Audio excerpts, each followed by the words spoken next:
3, 4. I told you so.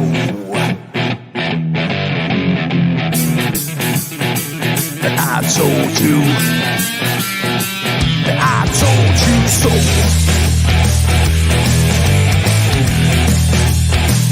I told you.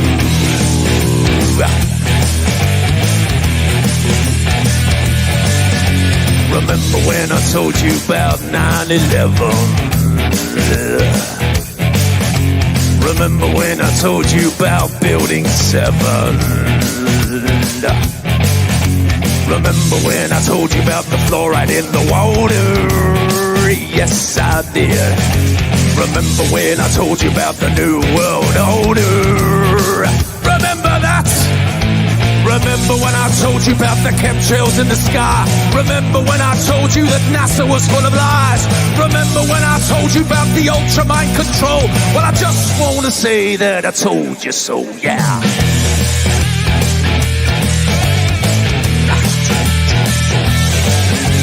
Remember when I told you about 432 hertz, that is, and what 440 can do to you?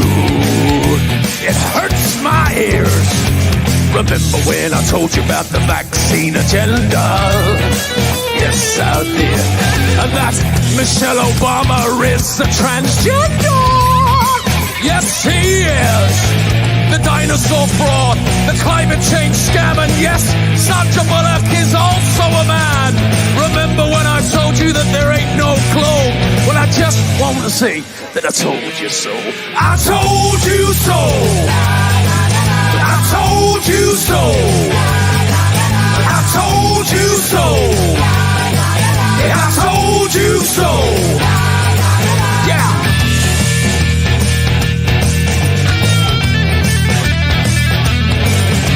Remember when I told you about the TV flicker rate?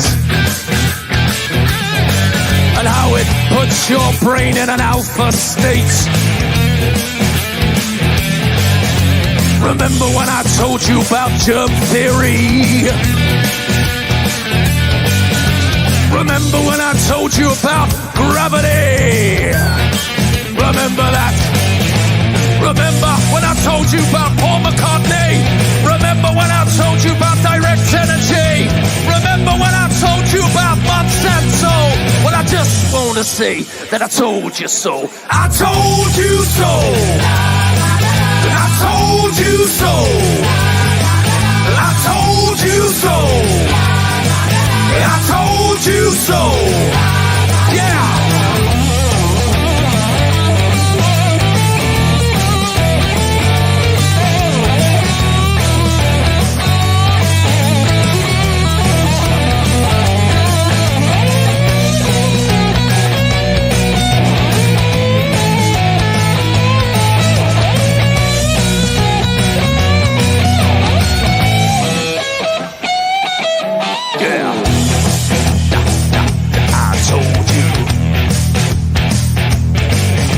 Remember when I told you about the mainstream media?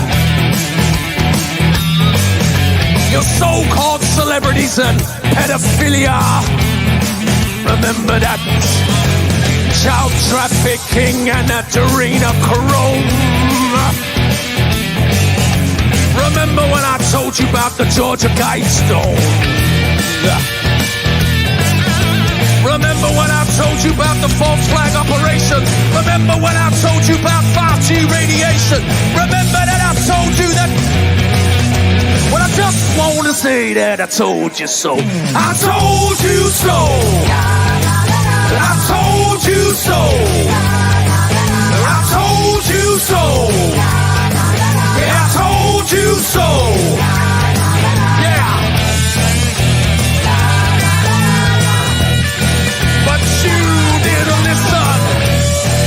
I told you so. I told you so.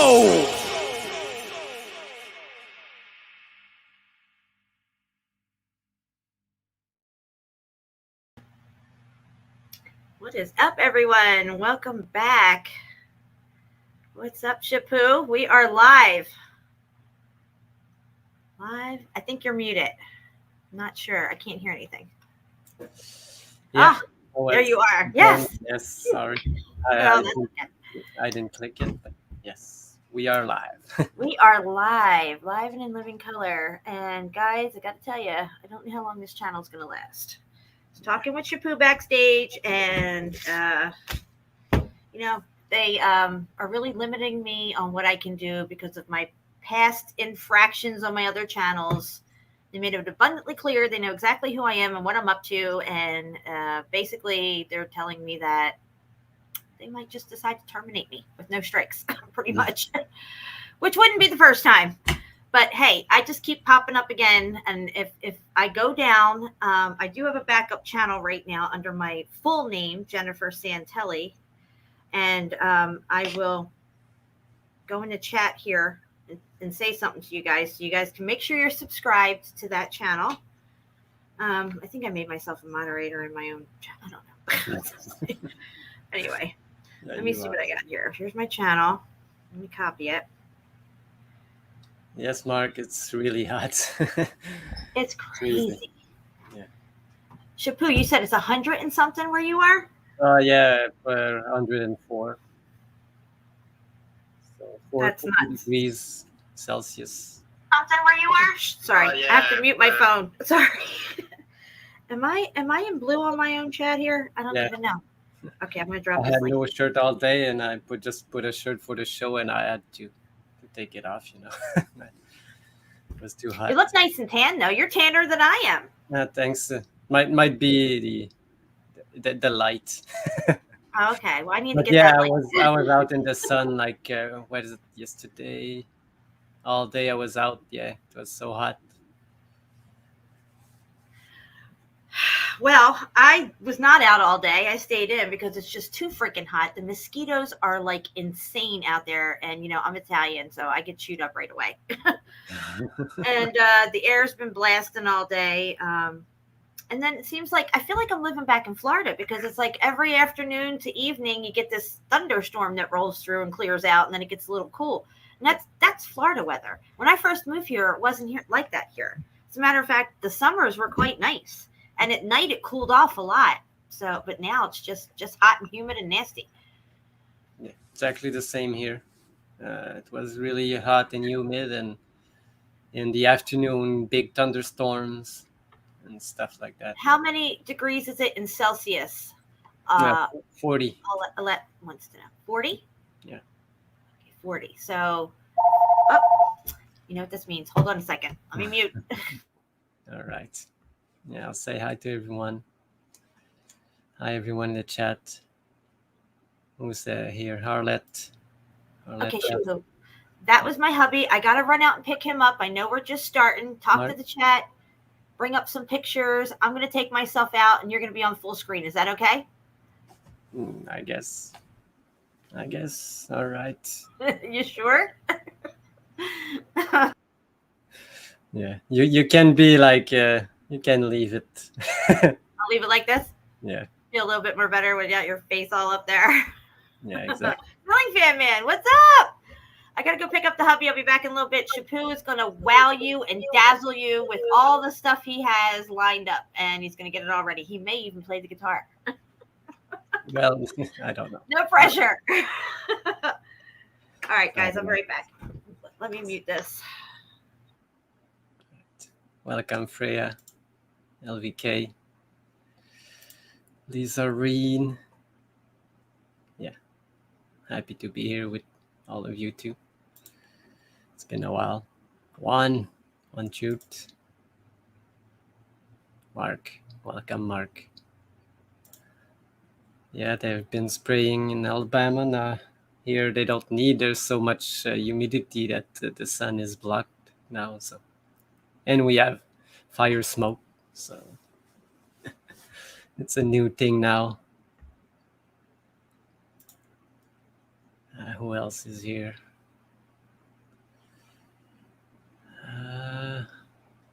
Jennifer Santel. CFM. Hot and dry. Oh, you're lucky. So humid here. Well, Yeah, mosquitoes here in the woods are crazy. Hey, Ryan Watson. I don't know if I've ever seen that name before, but thank you. Yeah. Should guitar? No, don't know. I have other things we can look at just to get ready for the show. I don't know what Jen had in store, but hey, hi, Meltdown Under from Australia. Collect water? I don't know. Hey, Jenny. Nice. Yeah, I'll probably go hiking next week on a mountain. I'll try to make some footage or find some melted mountains. I'm pretty sure I'm gonna find some because it's everywhere. But we'll see. All right, so tonight it's gonna be about Hawaii. I've never looked up Hawaii before. I know there's a lot of tough things there, but what we can do while Jen comes back is I think I have like a couple entry video we can just look up just to get ourselves in the mood of these mountains. So let's just take a look at one or two videos while we wait for Jen. All right. So I will have to share screen.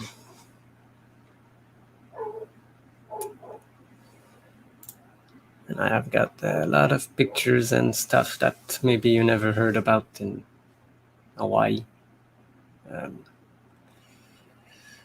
You know, they don't talk about a lot of these ruins. There's a lot of ruins, but they all been destroyed, you know. What happened in the 40s with Hawaii, the US and Japan doing these wars around the area, you know, but we all know that wars are just a pretext to go destroy these melted remains. So I'll try to show a couple of them tonight. If not, we're gonna do a part 2, you know, no problem with that. There's so much. All right, so we'll start with this one. Go full screen.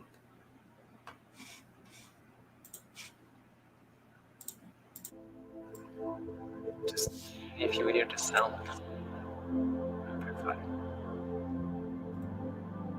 This sound.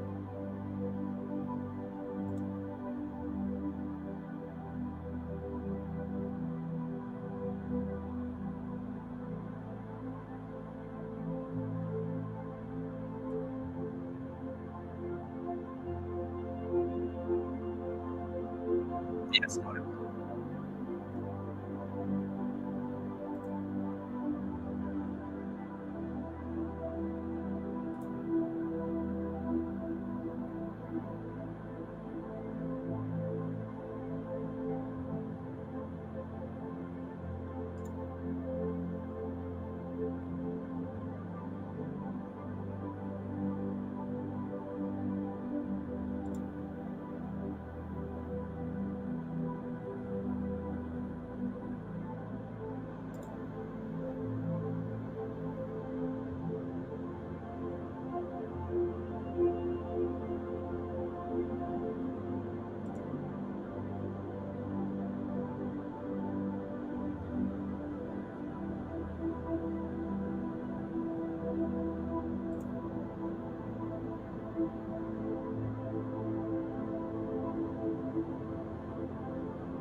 Yeah, this one was really nice, really smooth. If anyone wants to go look it up and give a thumbs up to the guy that made the video. I put it in the chat. He doesn't have a lot of subs, not a lot of videos also, but really nice ones. So we'll give him a thumbs up.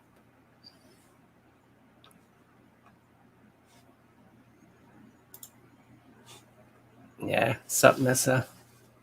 You're in a pool? Yeah, I'd like to be in a pool right now because it's freaking hot and humid here. It's crazy. I'm sweating. I just got one fan. It's all back there, and oh my god. All right.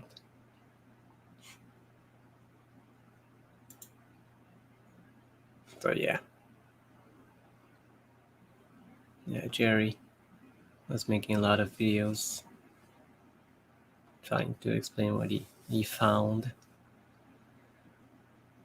But he likes to say that he was the founder or the creator of this, but there was a lot of other people seeing this, not only maybe not in the USA, but in Europe, like in Greece, Turkey, and all of these, even in Italy, people saw this way before any of us did, and they knew that something was up, but nobody made really videos or talk about it.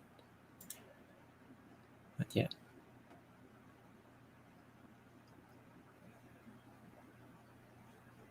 All right, so I'll play just another one.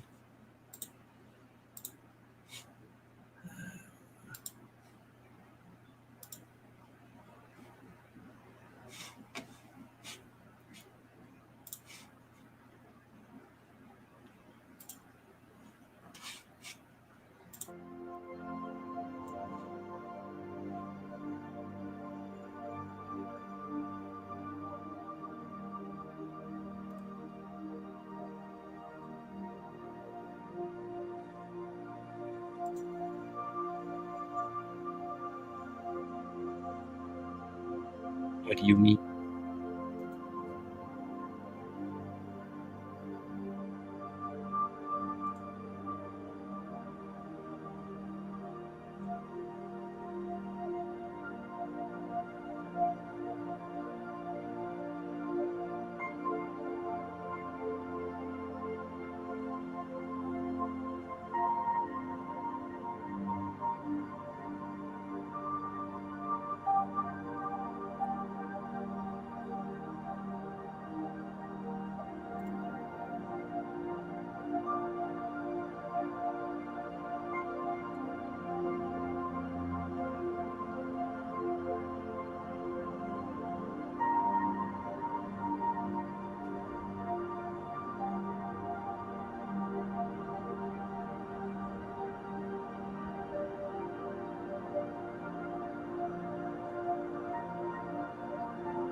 I'm back, by the way. Hey, Jen. Okay. All right, so let's pause for a second. Let's pause for a second. Where exactly is this location right now here in Hawaii? It's written Waimea Canyon. Waimea Canyon. Oh, okay, I see it now. I had to make it big on my end to see it. It was under Yeah. my StreamYard Okay. time and everything. Okay, great. All right, so we have 23 people here. Welcome, everybody. I'm so happy that you're all here with us tonight, and we're going to continue on with this video. Sorry for the interruption. No problem, Jen.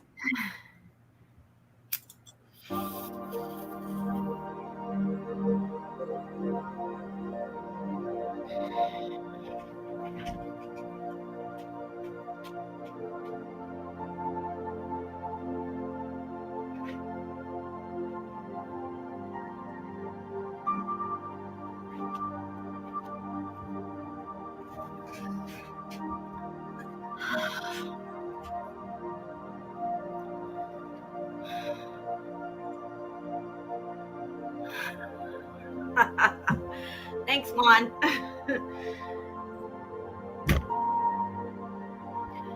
Hawaii is absolutely amazing. Hawaii is one of the things that I checked out first once I realized mountains were melted buildings.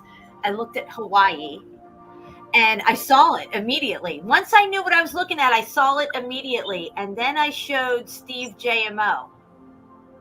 And he didn't get it at first. He couldn't see it. And then I had to, kind of explain it to him, show him the process, what we're looking at here. And then we went and looked at Hawaii again, and he was like, holy crap. Yeah, exactly. Because what we see here, we can see the same thing in smaller version, everywhere. Yes. And we see like it's a remain of buildings, but these ones are really tall and really big that it's harder to comprehend, but it's the same thing. They go way underwater, guys. Oh yeah. It's like an iceberg. We don't know where ground level is.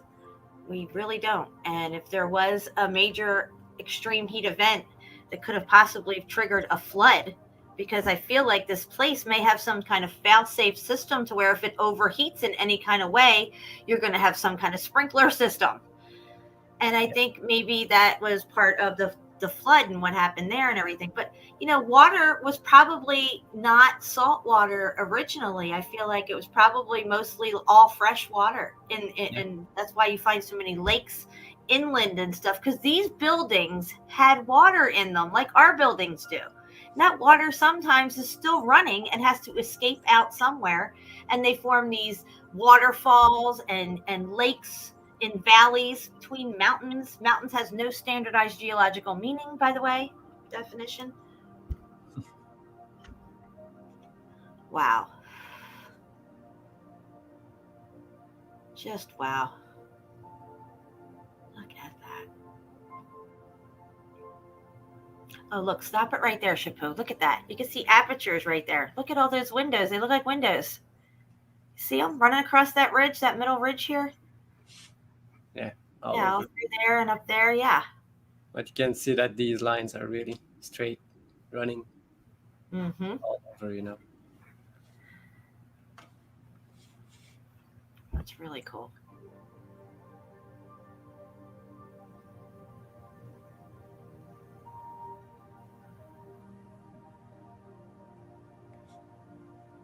Okay, Michelle Gibson, I had her on as a guest on one of my channels a while back. Yeah. I don't know where that interview is. It's probably up in our Ripple Effect archive. Michelle Gibson talks about circuit board Earth. And what we were talking about was, the Earth grid system, how it was set up like a free energy grid system. It may have actually been created that way by God as a baseline superstructure of clay / red brick.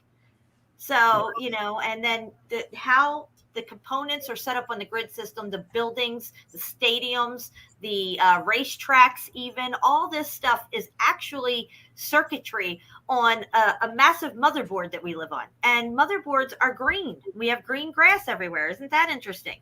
Yeah, exactly. I really Mother like Earth. She does a lot of videos and great stuff, but I have trouble like listening to her. I don't know why. I fall asleep every time. I don't Okay, know why. I know, I understand. Some people say that about John Levi. I got the name right. Did you hear that, guys? I didn't say Levy. But yeah, Michelle is kind of she's very intelligent and very very well researched, but she's a little soft spoken, you might say, or not as has a little boring tone to her voice. Like, you know what I mean? It's just kind of like, but I'm not saying anything critical here. I'm just saying I can relate to what you're saying there. Some people feel that way about John Levi. They think he sounds very melancholy and stuff, and people just can't handle it. But if you can get past all that and listen to the information, it's quite compelling, what she presents. You know, some people might say the same thing about us, you know, about you and about me, you know. Where you been, Mel? Where you been? Don't be shy, for the party. Oh, I don't feel turd. man, that clicked quick. Yeah. Oh, Melanie. All right, so we can continue on with this video. It's beautiful. Yeah, just 1 minute left. Oh, there's another tardy. Another tardy. Steph, what's going on? Hold on. Here we go. Don't be shy, for the party. I don't feel turd. It's showtime.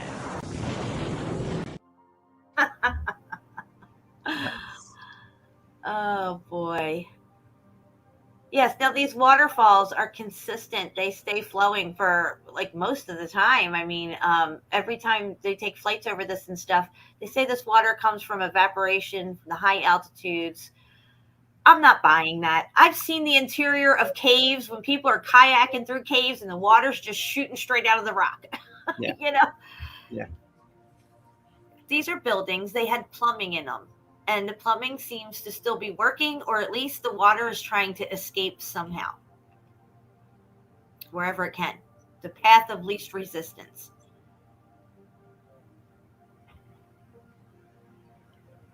Wow, just look at how massive that is.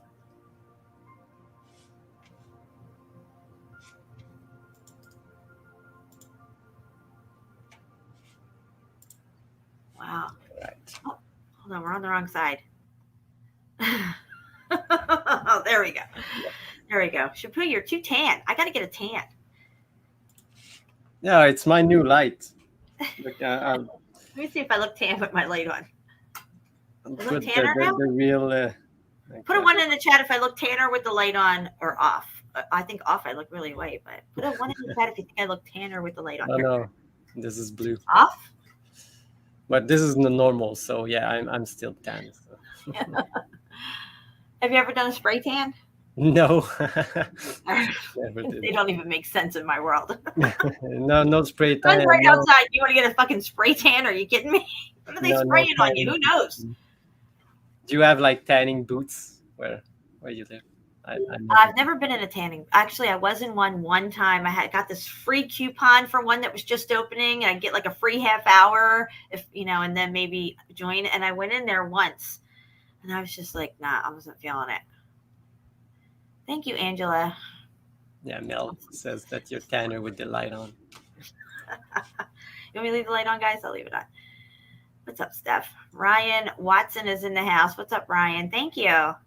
Yeah, the new do. I'm getting used to it. It's quite liberating, cutting off 5.5 inches of your hair. Jersey sewer tanning. That's right. I could be laying out back my house here in Alabama, but in my head, I'm into Jersey Shore. I think if you think you're in a tropical area, you'll get a tropical tan. You can manifest that tan to your reality. Exactly. Okay, so since I had to, ceiling fan saying, what's he saying? I sent some photos of, oh, shampoo, you got it. Okay, so they're your messages. I'm gonna start the presentation. We'll check those out. Thank you, CFM. So what I want to talk to you guys about before we get deep into Hawaii is this 4th of July that everybody celebrates every year. Hold on, I gotta close my door. Let me get into a screen share here. So every year, since I was born, I've celebrated the 4th of July. I was told that it is, part of our, I clicked on, okay, yeah, that's right. Entire screen. We'll just do it like that.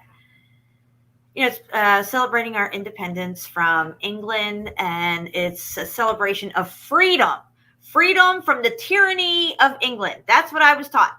Put a 1 in the chat if that's what you were taught. Put a 2 in the chat if you've never heard it and you just think it's a cool whatever holiday for nothing.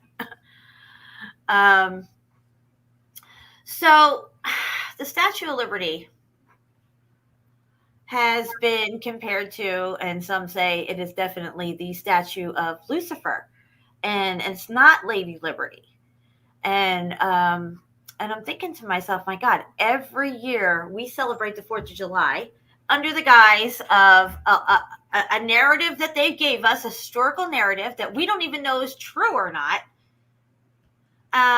And we've been actually celebrating Lucifer's freedom from what he would consider the tyranny of the Creator and Jesus, because that's the way he looks at it. He feels like he's been oppressed or whatever like that, locked in chains, and now he's been loosened. If you look at the Statue of Liberty, it has chains on its feet, and they are broken. And that tablet clearly says 1776. Yeah. And what does it liberty mean? I don't think nobody have been liberated for anything except the Satan, if you say. What's interesting about liberty is it's a short time. It's not freedom. As a matter of fact, when you're on a vessel on the ocean, if you're in the military and you get liberty, you get to go on shore for a period of time, but then you got to go back onto the ship. So freedom and liberty are two different things. The word free, the word freedom, and the word liberty are all three different things. Freedom isn't free. Freedom means you can be taken in and out of being free and put into something else. Freedom, domicile. That's what it means. The dom on the end of free. Now, if you are just free, nobody can take you and put you anywhere because you're free. So when you're fighting for freedom, you really have to ask yourself, what do you know about these words? How do they break down? And what is it that you're actually fighting for? Liberty, well, Lucifer's only loosened for a short time. His short season, 250 years, 1776. We are almost at 250 years.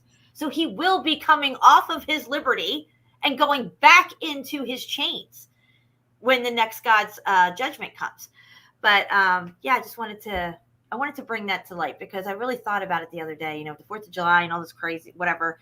And it's just like, I know what it is now. And the fact that people celebrate this stuff, people who even consider themselves devout Christians are out there celebrating this stuff. Even the elect will be deceived. You think you have nothing to do with Satan and you're not worshiping him in any way, but yet we are celebrating his freedom, his liberty, his loosening of chains all this time. And we shoot fireworks up at God like as if he's like he knows we're doing it every year. He can see the fireworks going off. It's almost like a big slap in the face to God. We're celebrating, who he put into chains. And I found that to be very compelling. And I just want to share it with you guys because, when you learn something new, you have to apply it to your life and you have to apply it to your children's lives. And I suggest that everybody out there who have children, start calling your children children. Because when you call your children kids, you're referring to a goat. A goat has babies. They're called kids. Baphomet is a goat. Okay? So stop calling your kids kids. They're your children. They're your offspring. They're an extension of you. However you want to put it. There's that. And interestingly enough, I was looking up what Ceiling Fan was telling me about was the names for fireworks. These fireworks that were shooting up into the heavens. Like Red Devil and all this smoke bomb and weird names. I don't have them all here, I only have the main ones, but if you look into fireworks and the names, or if you're in a fireworks shop and you're walking around, take note of the names of these things. And think about what I just said about Lucifer being lucid. His is his celebration. No wonder the fireworks are named all after this evil stuff and everything. Yeah, it's so funny that you you celebrate Independence Day in the USA, but in Canada we celebrate on the 1st of July. Not the foundation of the Canada from the Queen, you know. So it's like the opposite of you, you know. So you're celebrating the Queen, and we're celebrating independence from the Queen, Yeah. supposedly. But none of us really know what the hell we're doing. People are walking around drinking Monster drinks and having M's on their shirts and wearing them to church and having them on their hats, tattoos of them. They think it's just a freaking Monster drink. You break that whole thing down. Clearly, you're on your knees to Satan at that point. So, yeah. The name of the game is deception. This is what this whole 250 years has been about.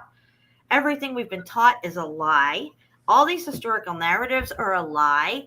The true nature of our reality and everything that we've ever been taught about everything and anything, it's all been a lie. And we're rediscovering Black Shirt and Taco Wednesday. And we're rediscovering, I guess, the truth that we probably have always known in some deep, dark recesses of our brains and our hearts, because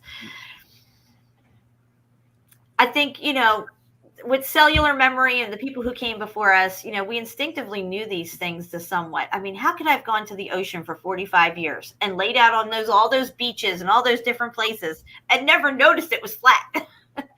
You know what I mean? But yet it was right there, and I took it in every day. Even though I was told I was on a ball hurtling through space, then I was insignificant little speck, and I didn't even matter. Yeah. Yeah. Exactly. Anyway. So this brings us to the melt. I was going to say something, I just forgot about it. Like, Does that have to do with the melt? no. Oh. Sucking Satan's fill in the blank. Oh, I like that, Ryan. That's what I need to get a blank, blank, blank. Oh, the narrative. Go ahead. Did you get it? No. Ballless, soulless, spiritless, corporate little bitches, suckers of Satan's cock, each and every one of them. I love that one.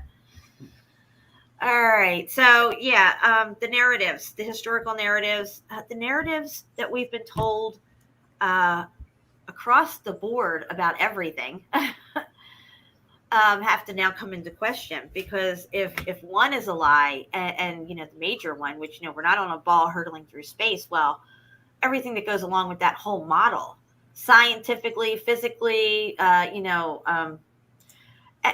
like UFOs, they want us to think that UFOs and these extraterrestrial beings are coming from way, way outer space, and they're coming to visit us, and it's actually all demons and stuff, you know.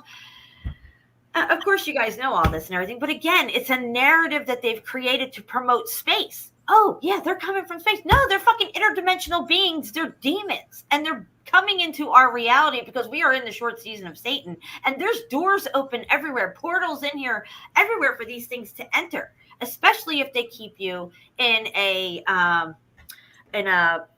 what is that? A beta wave state where you are easily malleable. They keep you in a fear-based mind control state where you can't think clearly and can't make rational decisions. You'll turn to their black scrying mirror to get all your answers, and they're going to tell you what to do. Yeah. So, I mean, they could just say anything they want at this point, pretty much. Did your thought come back to you, Shippo? No, I didn't. I don't even know what I was. It's okay. When it comes back to you, just jump in and tell me, and I'll stop talking. Anybody who's just arriving and wasn't here at the very, very beginning of the show, I have a backup channel. It's under my main name, Jennifer Santelli. I will drop the link in here one more time. A few times during the show I'm going to do it, but I'm going to do it now. And I got a notification today on this new channel from YouTube that, you know, they're not real happy with me, and they may just terminate this channel because, you know, I've already had so many other channels and they just don't like my ass. I showed it all to Shapu. I'm not going to get into the whole spiel of it, but it was during the third verification process where I'm trying to get the links in my description box to work, external links. And in order to do that, I had to jump through another fiery hoop of hell to try to get this all going. And they're like, oh, yeah, we know you. And we don't like you. And you've had all these other channels. And, we might just take this one from you if you don't behave. Yeah. So let me share this. How crazy the new policies they have made, I can't believe it. It's ridiculous. Yeah. All right, I'm dropping this. The new policies they have made. I always forget to lower my phone. Okay, here it is, guys. Make sure you guys sub and bell this channel. There's nothing on it yet, but, eventually there will be. Doing what I can to stay afloat here, guys. All right. We're getting too dangerous, Jen. Yeah, you got that right, for sure. For sure. Especially when you start hitting on, topics that they don't want you to even whisper about on here. Especially people like me. So they only want the people that they want to talk about this, because some other people can talk about it all they want, but you can't. I don't know why. It's just, I think it has a lot to do with, bringing to light more and more the celebrity stuff and what's going on with the celebrities and stuff, where, people are talking about the drag stuff and everything, but I start getting into the Hollywood A-listers and stuff like that. And that's when I really start poking the hornet's nest. And then I start talking about the kids. But, there was a video that I did want to play. I don't know if I could play it or not. I would probably get in a lot of trouble, but it's that little boy who's reading that book, a book that was in his middle school library. And it's a very sexually explicit and very inappropriate for kids his age. I have to say he's maybe 11, this kid, maybe just on the edge of puberty. He looked like around that age. And it was foul what he read in this book. And his father stood up and he's like, yeah, that's my son. I'm his father. And, I'll be teaching my kid. And, anyway, the point is that this book was in the forefront of the library of this middle school. And when he mentioned it to the librarian about the topics in this book, they even offered him more material similar to what he was reading. Are you fucking kidding me? I mean, I don't know where they're finding these people. Clearly, they have no moral standard or value or compass of any kind. Yeah, I don't know what's going on with the school boards accepting all of these. I think they get like a subvention if they do it, because who would accept these kind of books? I don't get it.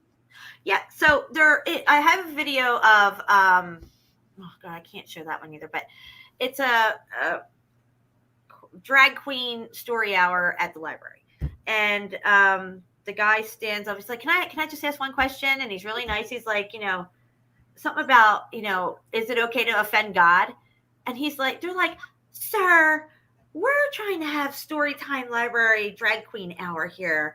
You're being disruptive, and we don't feel safe. Oh, because he asked a question about God and offending God, and how it says in the Bible that men should not be wearing women's clothes and women shouldn't be wearing men's clothes.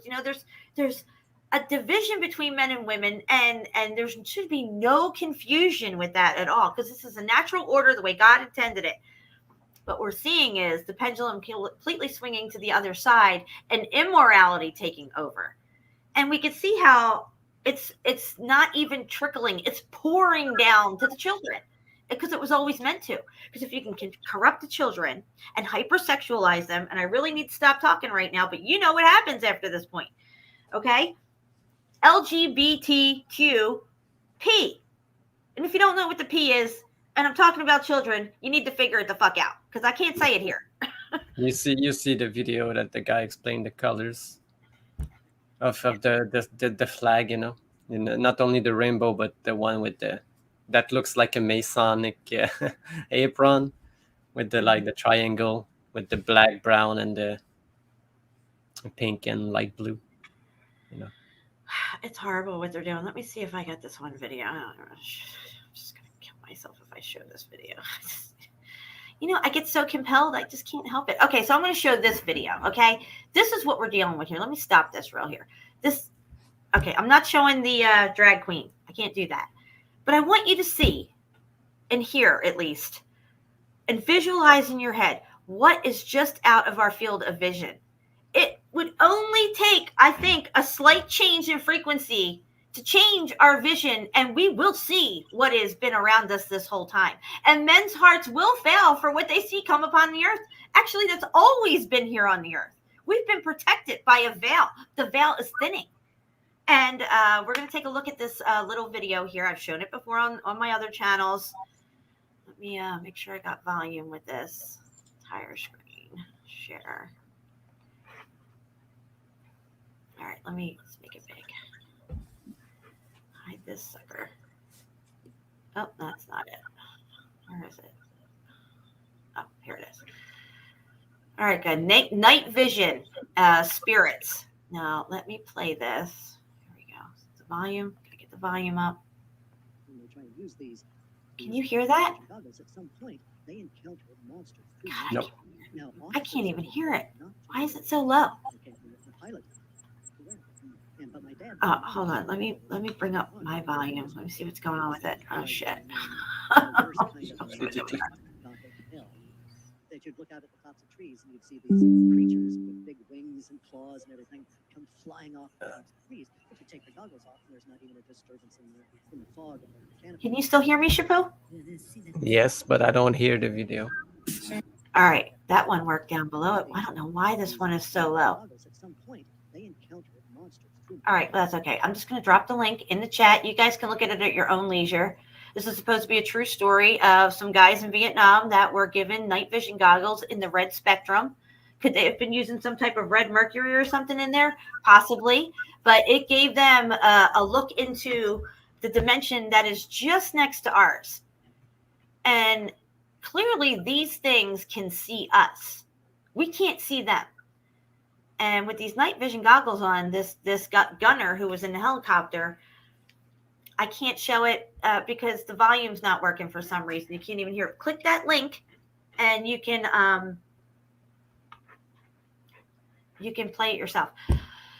Sorry about that. Anyway, I think that this is true. This is going to happen. I think that, eventually at some point here along the way, we're going to start to see and manifest, the manifestation of these things around us.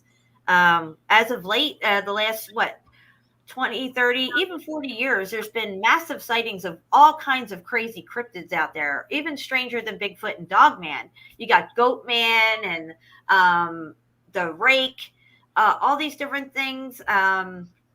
There's some people have even seen a minotaur or minotaur. Definitely there's some kind of a Goatman creature out there with horns that has hooves.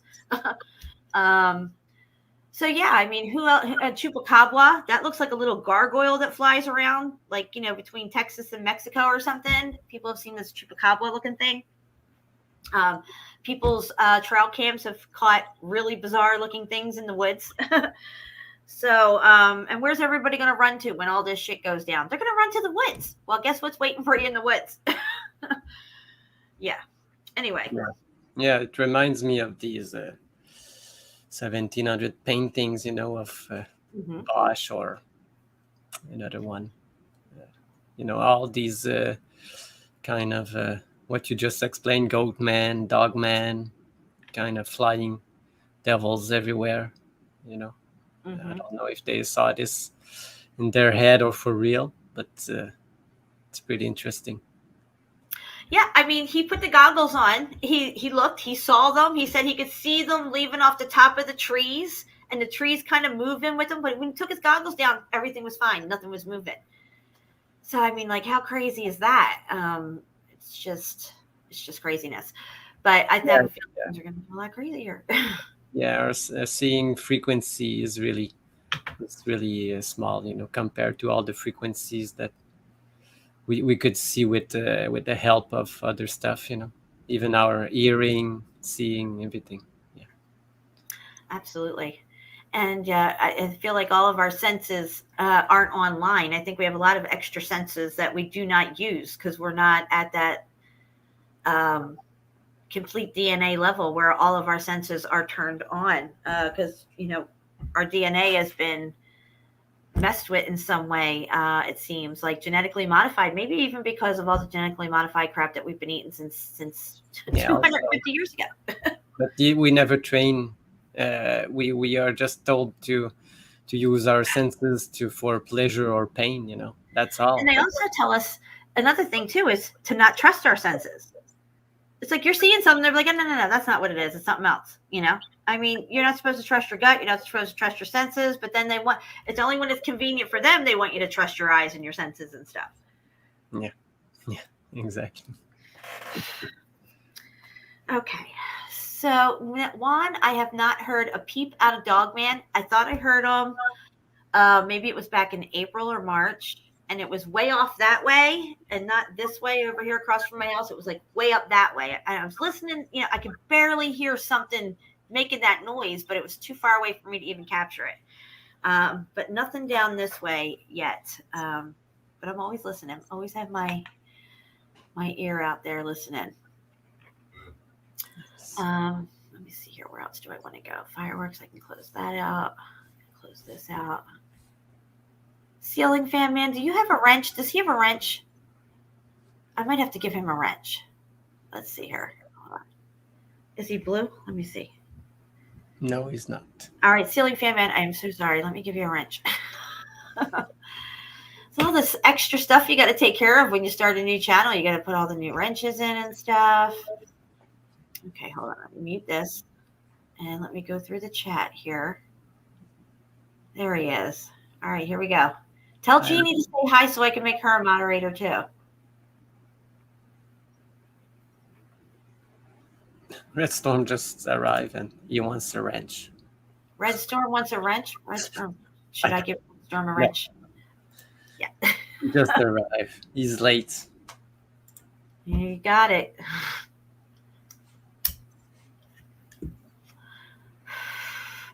I'm very selective with my wrenches right now. Just saying. I gotta be. Okay, good. I got that done.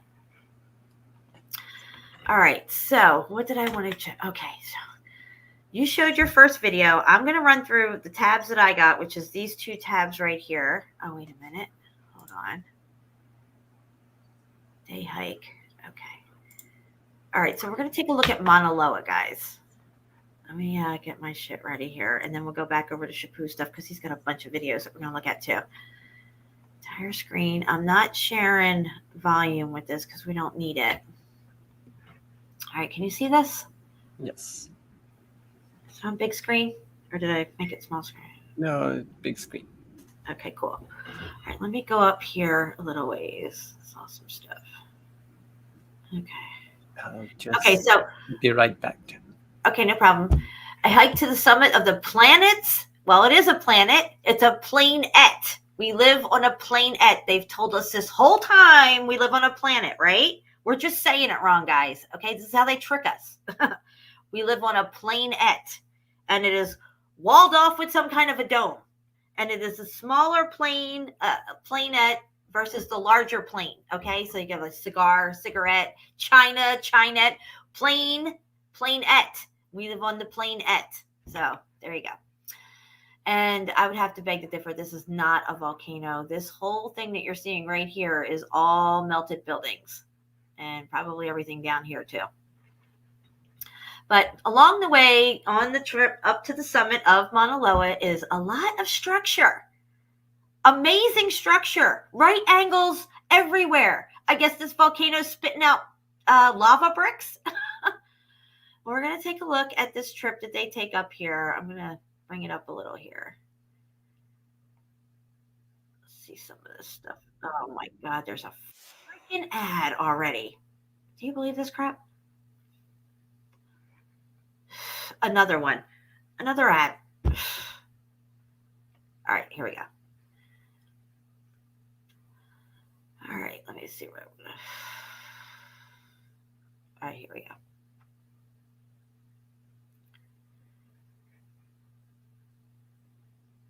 See lots of structure throughout here. Okay, so they call these things windbreakers. Okay, let me go back just a tiny bit. right here. See this stack thing right here? They'll either call this a splatter cone, and if it's not splattered out with its right angles everywhere, and it still looks more bricky, they'll say it's a windbreaker. That's what they say up here. It's either a splatter cone or a windbreaker. Yeah, that's so fun. Yeah. So as we move through here, through this area, you're going to see a lot of, I don't know if he's going to hold this camera straight enough or not. Let's just see what he does here. Okay, here's some windbreakers. Okay, look at this, guys. Let me go back a little. First off, there's a brick wall right here. Do you see this right here? Shapu, where I'm, oh, he just went out. No, I'm here. Okay, you right there? See, look at this that I'm circling right here. Do you see this brick wall right here? Yeah. No, yeah. Yeah, I gotta go back a little too. Go back a little more. Okay, so we're at 11,000 feet on Mauna Loa. Okay, and look, they put some windbreakers up here because it gets windy. Yes, on Mauna Loa, and God forbid you're way over here. You're gonna have to chuck your ass and run all the way over here to these two little windbreakers and hide behind them. They just happen to have all perfect right angles because that's what this volcano does. It spits out bricks, I guess. Just saying. Here's a close-up of them. You tell me what you see. You tell me. I see melted fucking brick all day long. What do you see, Shapu? Yeah, exactly. What they just took what they found there, right there. So if they're not bricks, you're telling me that these volcanoes are again spitting out bricks. Right angles everywhere. I mean, it's crazy. All right, let's see what else we got here. Okay, so here is across from one. Pay attention, guys. All along here, you can see what looks like structure. Like this looks like a part of a wall that runs along here. All this is brick. You can see it. As a matter of fact, if I take myself off of screen share for a second, let me stop for just a second, and I'm going to take you out, Shapu. This I found at Mount Chiha, and this is a cooked out brick. I also found this as well on Mount Chiha. You can see the mortar lines in it. Turn it this way. See the mortar lines? It was a brick. You can see that it was a brick. So yeah, I mean, look, there's another mortar line running straight through it there. And that's on Mount Chiha. All right, let me bring Shapu back in. And let me go back to presenting. Mark just said to Ryan to look up the Japanese underwater megaliths. I found like in Hawaii they have like the similar kind of ruins. We're gonna take a look later. Oh yeah, we're gonna go underwater and everything here, guys. Hawaii is melted as fuck. But it's not underwater. Oh yeah? Yeah. Wow, look at this. These are really clear pictures. Again, here's this wall right here. Do you see it, Shapu? Could somebody come along and stack that up? Sure. Could this be left over from some of the building that's melted here? Sure. Look through here. Right through here, you can see mortar lines, and it looks like brick mortar lines. I mean, you can see them, right, Shapu? Right through here? Yes, exactly. Mauna Loa. They tell us this is a volcano. And people are making me hungry in the chat. They are talking about what they're eating. I forgot to eat for supper. Okay, so here we have more structure in the background. You can see it all right here, and of course all this. And eventually here we're going to get up to another melted structure. I mean, look at this. This looks like a foundation of some kind of house here.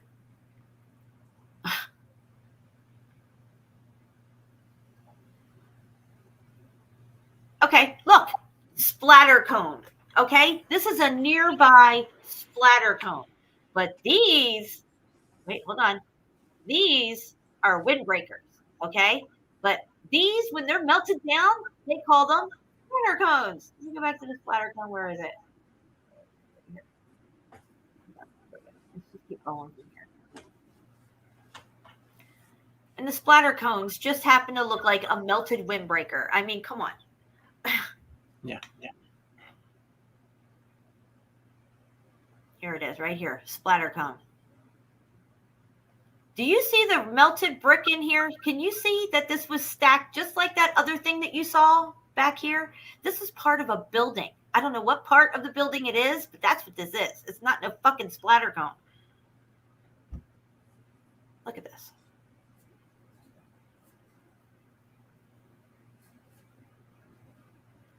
Department of whatever, USGS stuff. Again, here's more structure. Look at this, Chapeau. Do you see that this is like part of a wall and like part of a building right here? All this? Yeah. And all through here? Yes. You can see like there's brick layers in here. You can make out the right angles all over it.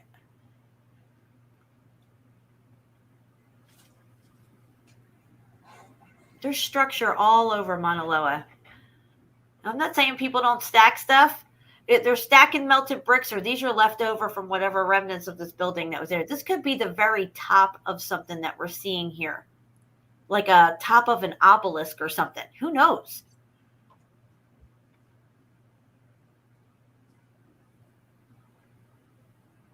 Wow, that's crazy looking. Okay, so just up a little ways here. Let me get a little further up. Oh, here's another stack thing here. Ugh, commercials are killing me. I don't know why you got these hats. I don't know. Never had hats. Okay, so here's another one. Again, it looks like melted brick. Another one over there.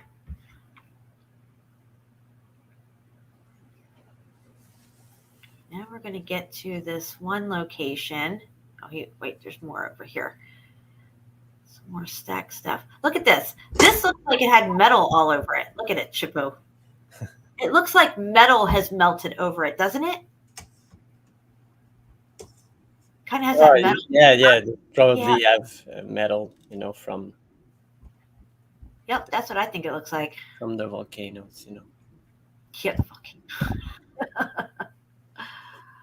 Another pile here. Again, if I stop it right here and you take a look from here over and down, all of this, you can see that it's melted brick and it had structure to it. This whole thing is obliterated. There is structure all over here. Okay, again, here's the other side. They were back here when I was saying, Chapeau, doesn't this look like the part of a building right here? They were back here taking a picture of this thing. You can see now that it was part of a building. And then look, you can see the red brick here. And this.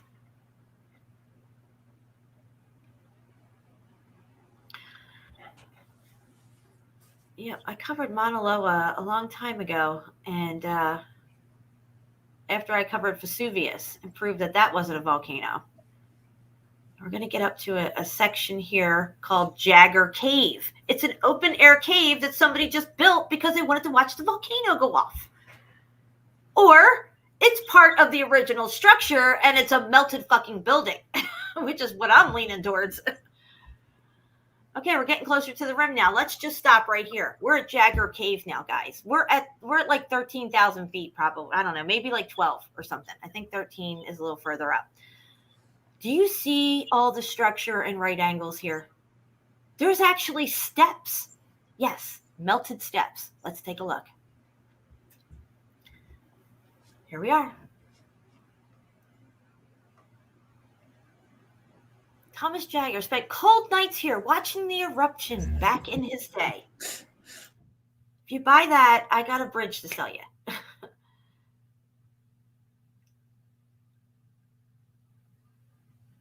Nice retreat from the wind. Okay, this is a fucking building.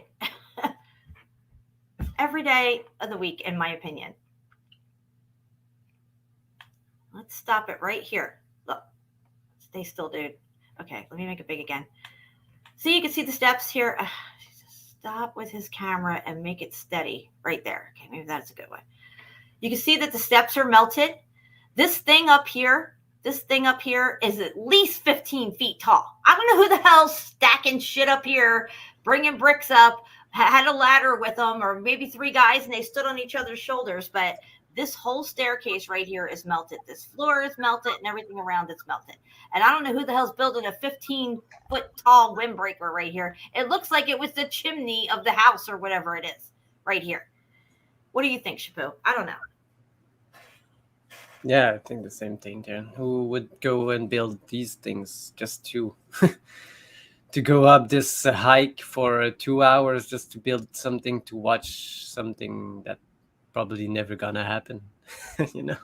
Exactly. I'm not buying a narrative. And I think they set these things off. We've already showed the bombardiers for the Yeah, volcanoes Yeah, and the patches. They even have patches of them bombing volcanoes. What they're actually doing is they're setting off what we call today a volcano, in my opinion.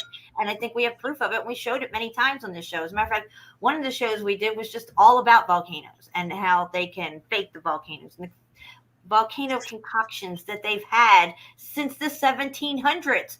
Who was loosened from his chains in the 1700s or the 700s, whatever you want to call it? Lucifer.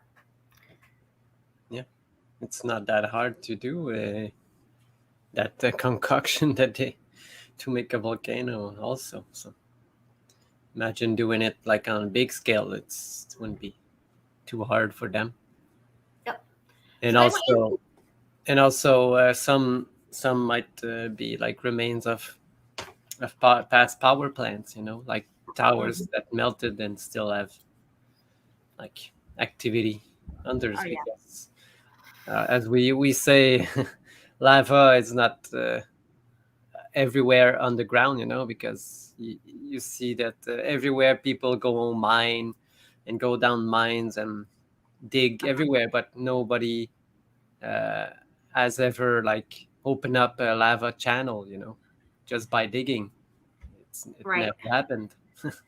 And when I went out to visit Ceiling Fan Man and Jeannie out there in Seattle, we went to Ape Cave.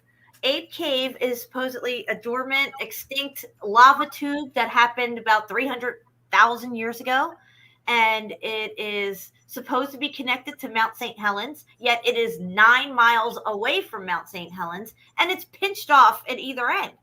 So I don't know where or how this flow came in. And besides that, our boots on the ground footage show that there's red motherfucking brick everywhere in there, and it's all melted. I seen more red brick. I didn't see anything that resembled lava to me, or what they're calling lava in that state.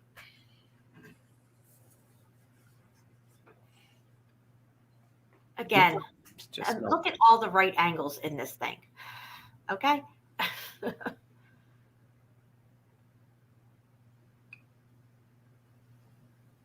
Jagger Cave blew me away. When I found Jagger Cave in these hikes up here, because let me tell you, it's not easy to find photos of Jagger Cave. I have to go to some person's personal day hike up here. When you watch things about Mauna Loa, they rarely ever talk about Jagger Cave or anything. They don't show you this stuff. Yet there's structure everywhere, even behind this sign with this supposed windbreaker right here, and all along here, down here, you can see that this was structure. This thing right here stands tall, whatever this thing is here. I mean, that's big, and it's all right angles. You can see the right angles coming off of it down here.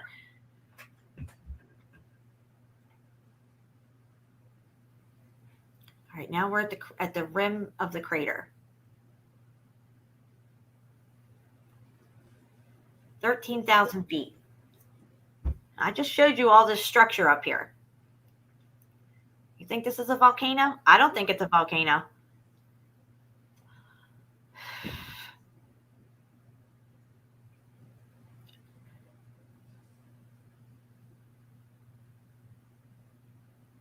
Let me see if they show anything else down here. Oh, what's this? No, I thought there was another part here I wanted to show. Here they're kind of, I gotta get off here. There's too many commercials. That's pretty much the end of it though. But I'm going to share that with you guys, this link. And you guys can check this out and go through it yourself. If you want to show anybody or take a look at it yourself and see what you see. There it is. And then I had, I had one more video. Hold on. Let me come off screen share and figure this out. Where the heck did I do with that last video? I closed it. we're going to show the underwater China wall diving in Hawaii. And I'm not going to put volume in on that either, but I want you to see what the diving area is here in this location in Hawaii, and it's called the China Wall. Why would they call it a wall? So it's just cracks me up. Yeah. All right, here we go.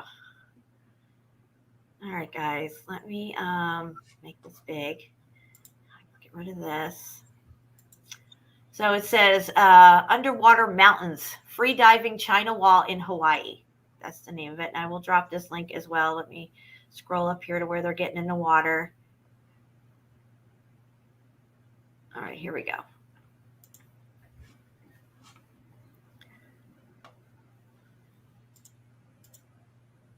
Oh, what's that? Oh, let me go back a tiny bit. I think I just saw a brick. Hold on. Where's my cursor? Here it is.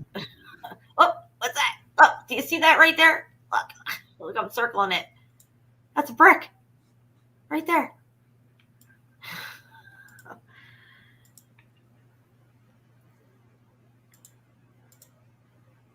So you can see this is a wall right here. I guess that's why they call it the China Wall. You can see that these are brick layers here, not sedimentary layers.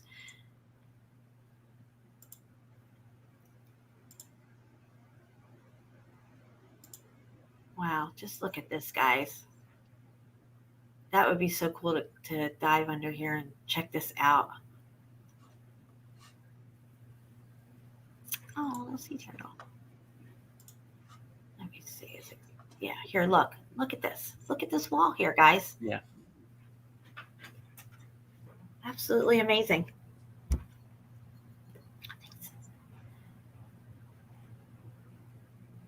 Oh, look at this. Look at all this stuff on the ground here. It looks like there was like streets or something, you know? Kind of reminds me of Pompeii a little bit.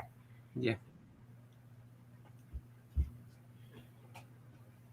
Look, it looks like you could see that there was structure. Yeah, exactly.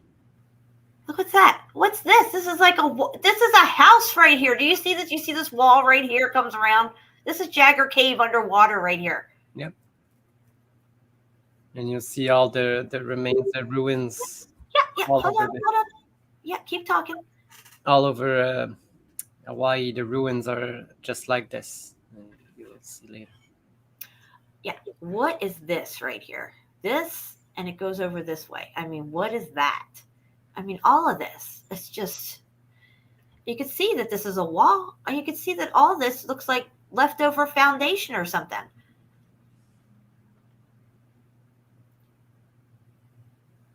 Again, here, if we stop here, you can see this is a whole wall right here. It looks like these are rooms and stuff. This is a building.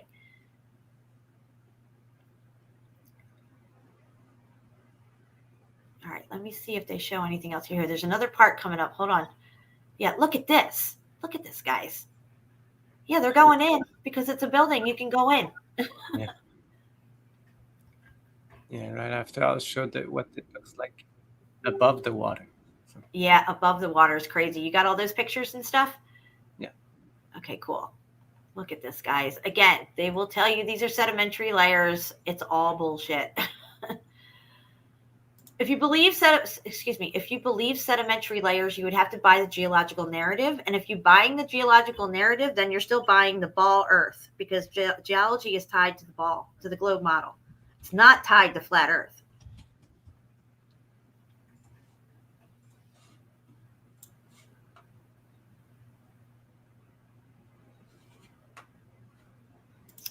Unbelievable. Oh, there's a little bit of what it looks like above. Look at this. Yeah, it's amazing. Yeah, above the water looks even crazier than below the water.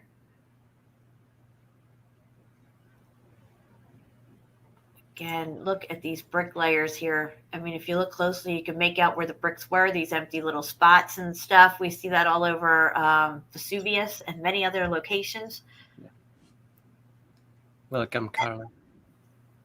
Who is it? Carla D'Agostino. So, welcome, Carla. See, underwater they call this coral and stuff like that, or yeah, rip rock and stuff. Above is they call it something else.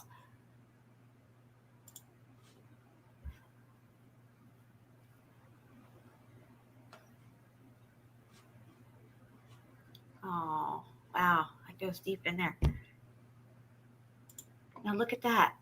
See, that's above. Oh, the wave just got us. Look at all these fish. Kairos. Welcome, Kairos. Welcome, Kairos. What's up? You're a little late.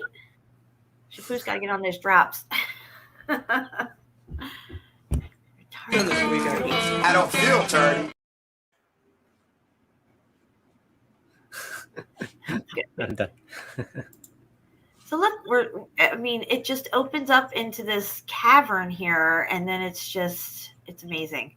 Yeah. So yeah, the sedimentary layers that filled in all through here just forgot to fill in this middle part, I guess. Exactly, Jen. What happened there? Are they selective sedimentary layers? Yes. What's happening? Fucking titty sucking two-ball fish. Couldn't have said it better myself.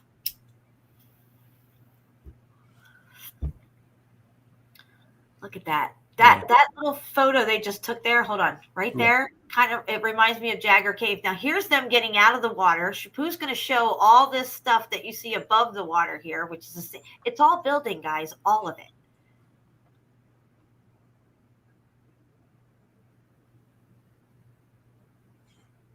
Just wow. Let me see if they show any more underwater stuff here. I don't think they do.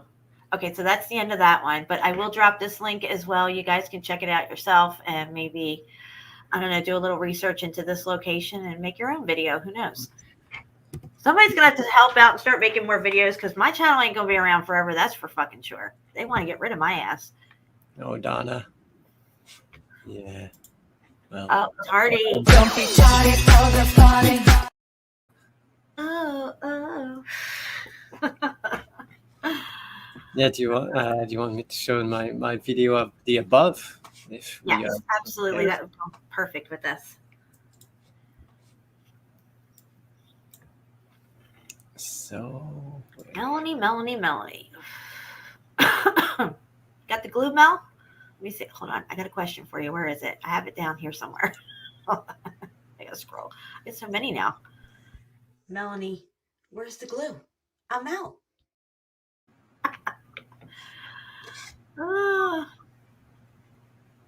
Everybody knows you never go full retard. Down on the drops. It's all you, Shapu. all right. You see it? I'll just let it play. Yeah.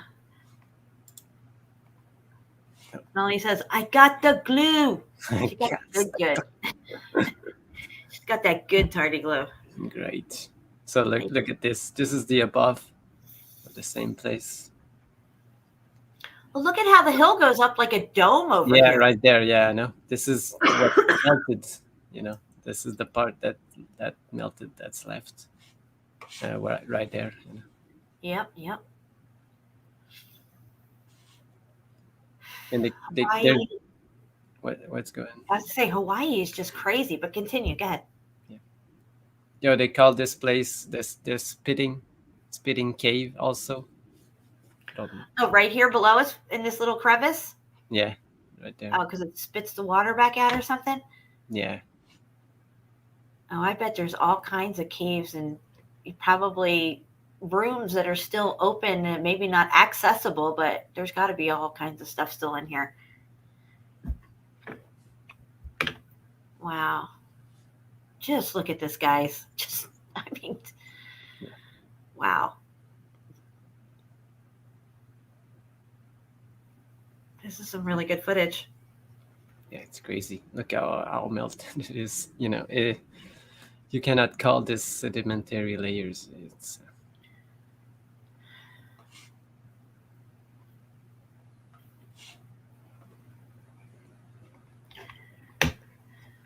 Full dome. Yeah, Kairos.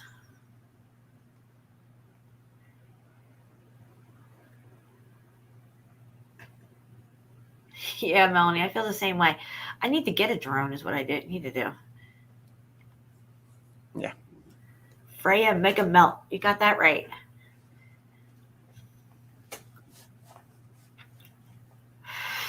You guys are all meltologists. That's why everybody needs to have a shirt. Yeah. Meltology is the study and exploration of melted structures. Yeah, I've got that one. Oh, yeah, where is it? It's been a while since I've seen that that shirt. It's buried at the bottom of your dirty laundry basket. No, it's all clean now. It must be in my pile somewhere. The clean pile. Yeah, my clean pile. Not to be confused with the dirty pile. I think I had like another one that's 1 minute. So I'll share it. If anyone want to go see it, share it. I appreciate it because it's really melted. But I've got really melted. Yeah. I get a extreme heat event to melt that shit. Yeah. Put a little tardy glue on top, hold it all together. Exactly. See, you've got that melt that's stuck. Mortar snot. Exactly. All right. Again, same thing. Look at the top part of it. How viscous it was, how bubbly. Oh, yeah. And again, now you see what melted down. This part, you know. Motherfucker.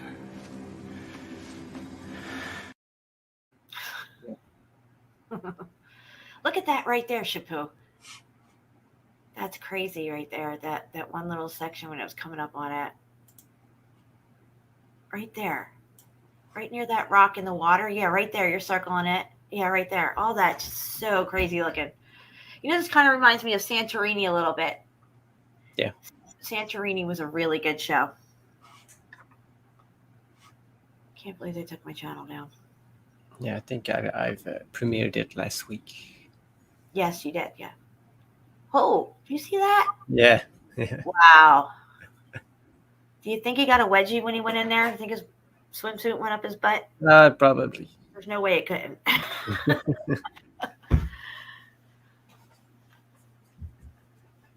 Yeah, I still got to. I think I'm gonna premiere this week. The Melted as Fuck 1 and 2. Tenerife. Tenerife, exactly. We need to go to Tenerife, Chapu. No, there's someone, that just joined the group that lives in Tenerife. I don't know if you saw. Yeah, you saw the pictures that she posted of Tenerife. Well, all I know is somebody needs to get up there and check out that stuff, or scale down the side of it and try to go into one of those big rectangular openings on that one floor that looks like it's still intact. It definitely didn't close up on itself, or it would have shut. It would have closed down one more and would have looked like another sedimentary layer. But we're actually seeing the space in between there. Yeah, exactly. And you see like structures and bricks. Mm-hmm. And they say it's like made from volcanoes, you know. Yeah, some bullshit. Exactly. You can't handle the truth. We don't fuck around here. We don't lie. We don't buy the lie. We're not trying to sell the lie. We're all about figuring out what has been kept from us. We're bringing light to everything that has been hidden. Are we still alive? Yeah, we're still alive. Okay, good. Just never know. Just never know. I remember there were shows that Steve and I had done together, and this is right when YouTube really started cracking down on stuff. Yeah, like, yeah. You showed the wrong thing or said the wrong thing, they'd take you down midstream. They didn't even care. And me and him would go on for like another 15, 20, 30 minutes. We didn't even know how long we were down. Yeah, I remember. Yeah. Oh, my God. That was just at the start of 2019, 2020. They did, I don't know. 18 going into 19, and then towards the end of 19. And you know what I have to say? Everybody's gonna get fucked up. Yeah. That's right. Yeah, they just wanted to control what they could before they put out all of this crazy stuff, you know. Yeah. Yeah, I remember when Steve and I used, and I think Silly Fan Man would have been on with us a few times, where we would show the stars and what they actually look like versus what NASA shows you, and we would get really hit hard for that. But yet these are videos that we were finding on YouTube as well, so that's weird. You know what I'm saying? Like if I play some of the stuff that I have lined up, they're videos that are out on YouTube.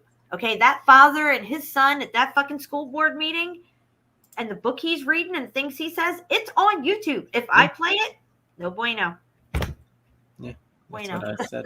You know, some other people can just put it on the channel, nothing happens, and you just play a part of it. No, And- Shabu, you proved that because you just uploaded a video recently that I got a strike on. And I said to you, I said, upload it on your channel, see if anything happens. And you never got a strike for it or nothing. Yeah, the one we did with CFM, yeah. I know. Yeah, and they took me down and gave me a strike. That was my first strike. And that's, you know, and then here another YouTuber, it doesn't matter who it is, if it's a friend of mine, a co-host or whatever or not, can have that video up and not get nothing. How does that work? I'm targeted. That's what it is. Yeah, exactly. Oh, Kairos, let me make you a moderator here. Can I do that over here? I got to go over here and do it. Shapu, you get your other thing ready. I'm going to make him a mod. All right, what else? I will look at, what can we look at? We've looked at the beginning the Nepali coast, but I think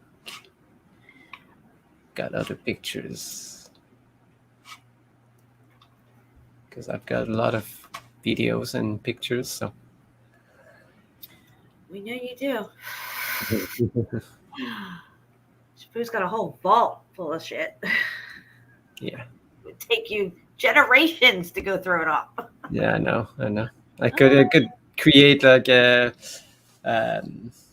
discovery channel for places everywhere, and you know, I could make videos and pictures of many places, but I don't have time for this. You know how easy it would be to just start over, right? If it was us, right? It would be so easy to keep our families together, married within each other, and stay ruling over everybody because we already know the truth about everything. So right there, you got a leg up, okay? And then you come in and you make all these false narratives and put it all out there and start teaching people it. People were taught what they were taught in their own countries. It wasn't until the 1800s that people were being taught historical narratives in classrooms. That's when public school systems started. That's when the schooling started. It was in the 1800s. Before that, you were just taught what you were taught at home or whatever you were told. There wasn't even any reading. No, you just live life and you learn everything. You know, that's you didn't need to count to millions of numbers. You only had to count to 10. You know? And look, you know, the Mandela effect, we talk about how it's changed and all kinds of stuff. There's a shit ton of historical narratives that have changed now. JFK assassination being one of them. But there's many others that have changed as well, like Paul Revere and all this stuff. Definitely things with George Washington, other people. We got different things going on with historical narratives across the board, not just in our country, but what I always felt one thing to be true about the Mandela effect, and I've always stood by this, is that it seems to be showing us where the lies lie. Because I feel like if it's true to its nature and it has never been changed or never been messed with, then it remains the same. Okay? So JFK assassination. We know that there was something really wrong with that thing and it was a whole lie, but we're told the historical narrative that, you know, there was this one shooter and he did it, the lone gunman. Then we come to find out, no, it's this, it's that. It's an enigma wrapped up in a ball and all this stuff. Nobody can figure it out. Wasn't it ironic that changed? You know, the car changed, the number of people in the car changed, what they're wearing has changed. The whole layout around the car and moving through that whole Dealey Plaza has changed.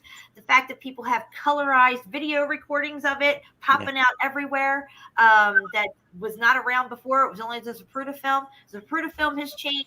If that scenario really did happen, and it happened and it was true and it was, not messed with in any kind of way, I don't think it would have changed, is what I'm saying. Yeah. But when we see changes, then we can see where the lies lie. That's on the outside of the Bible. When it comes to the Bible changes, I don't think it's showing us where lies lie. I think it's showing where lies are inserted. And the fact that the Bible is mocking the way it is now compared to, the original text of what it was, the mocking of Jesus and the another thing I wanted to mention here. Don't let me get off track about this Bible, but why are we called Homo sapiens? Why aren't we called heterosapiens? Why is it Homo? I mean, has anybody ever asked this question? Why can't we just be sapien or heterosapien? Why is it Homo sapien? I think homo means like man. So homo means man? Yeah. Not where I come from. Well, I mean, I guess it means a man, but he's, something else, a little spicy. Yeah.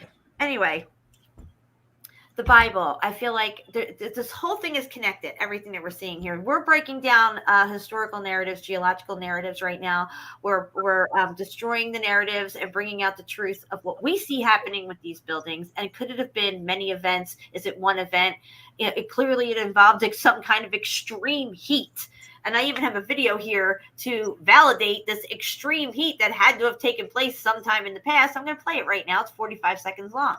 What we found is melted glass spherules.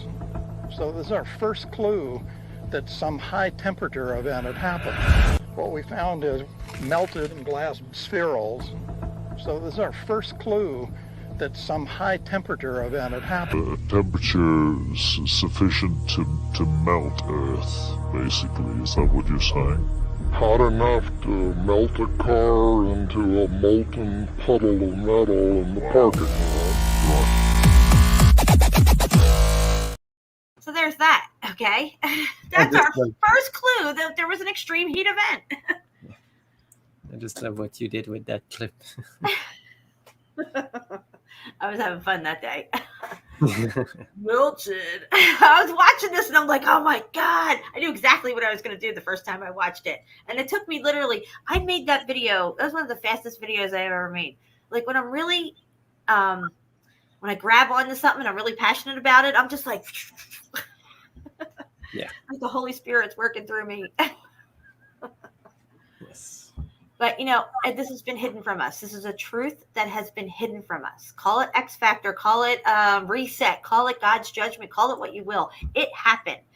And I feel like we are definitely connected to this event in many ways, especially spiritually. If we are on the right side of things, this X Factor, this reset, this God's judgment that could be coming up next may not be that bad. But clearly, as you can see, we're in the short season of Satan and most people are on the wrong side of things. So most likely it's going to be a severe judgment, in my opinion. And hopefully for the elect's sake, time will be short. But, it is what it is. And it's happened before and the evidence is everywhere. You can't deny it. And if it happened before, it can happen again. What caused it to happen before? I don't know. It seems to me, in my opinion, that the millennial reign. So there was Satan ruled before. Jesus came, right? And then he died on the cross. There was destruction of Rome. Everything fell apart. There was destruction everywhere. There's a God's judgment. And then the millennial reign started at some point there. 500 maybe, or somewhere in that vicinity of after Rome falling and stuff. Then you have the millennial reign. The millennial reign ends. 1776 begins, okay? But somewhere right in between there was a God's judgment at the ending of the millennial reign, before Lucifer is loosened from his chains and comes out and restores everything to his liking, his likeness, and his narrative, and his bloodlines. Yeah.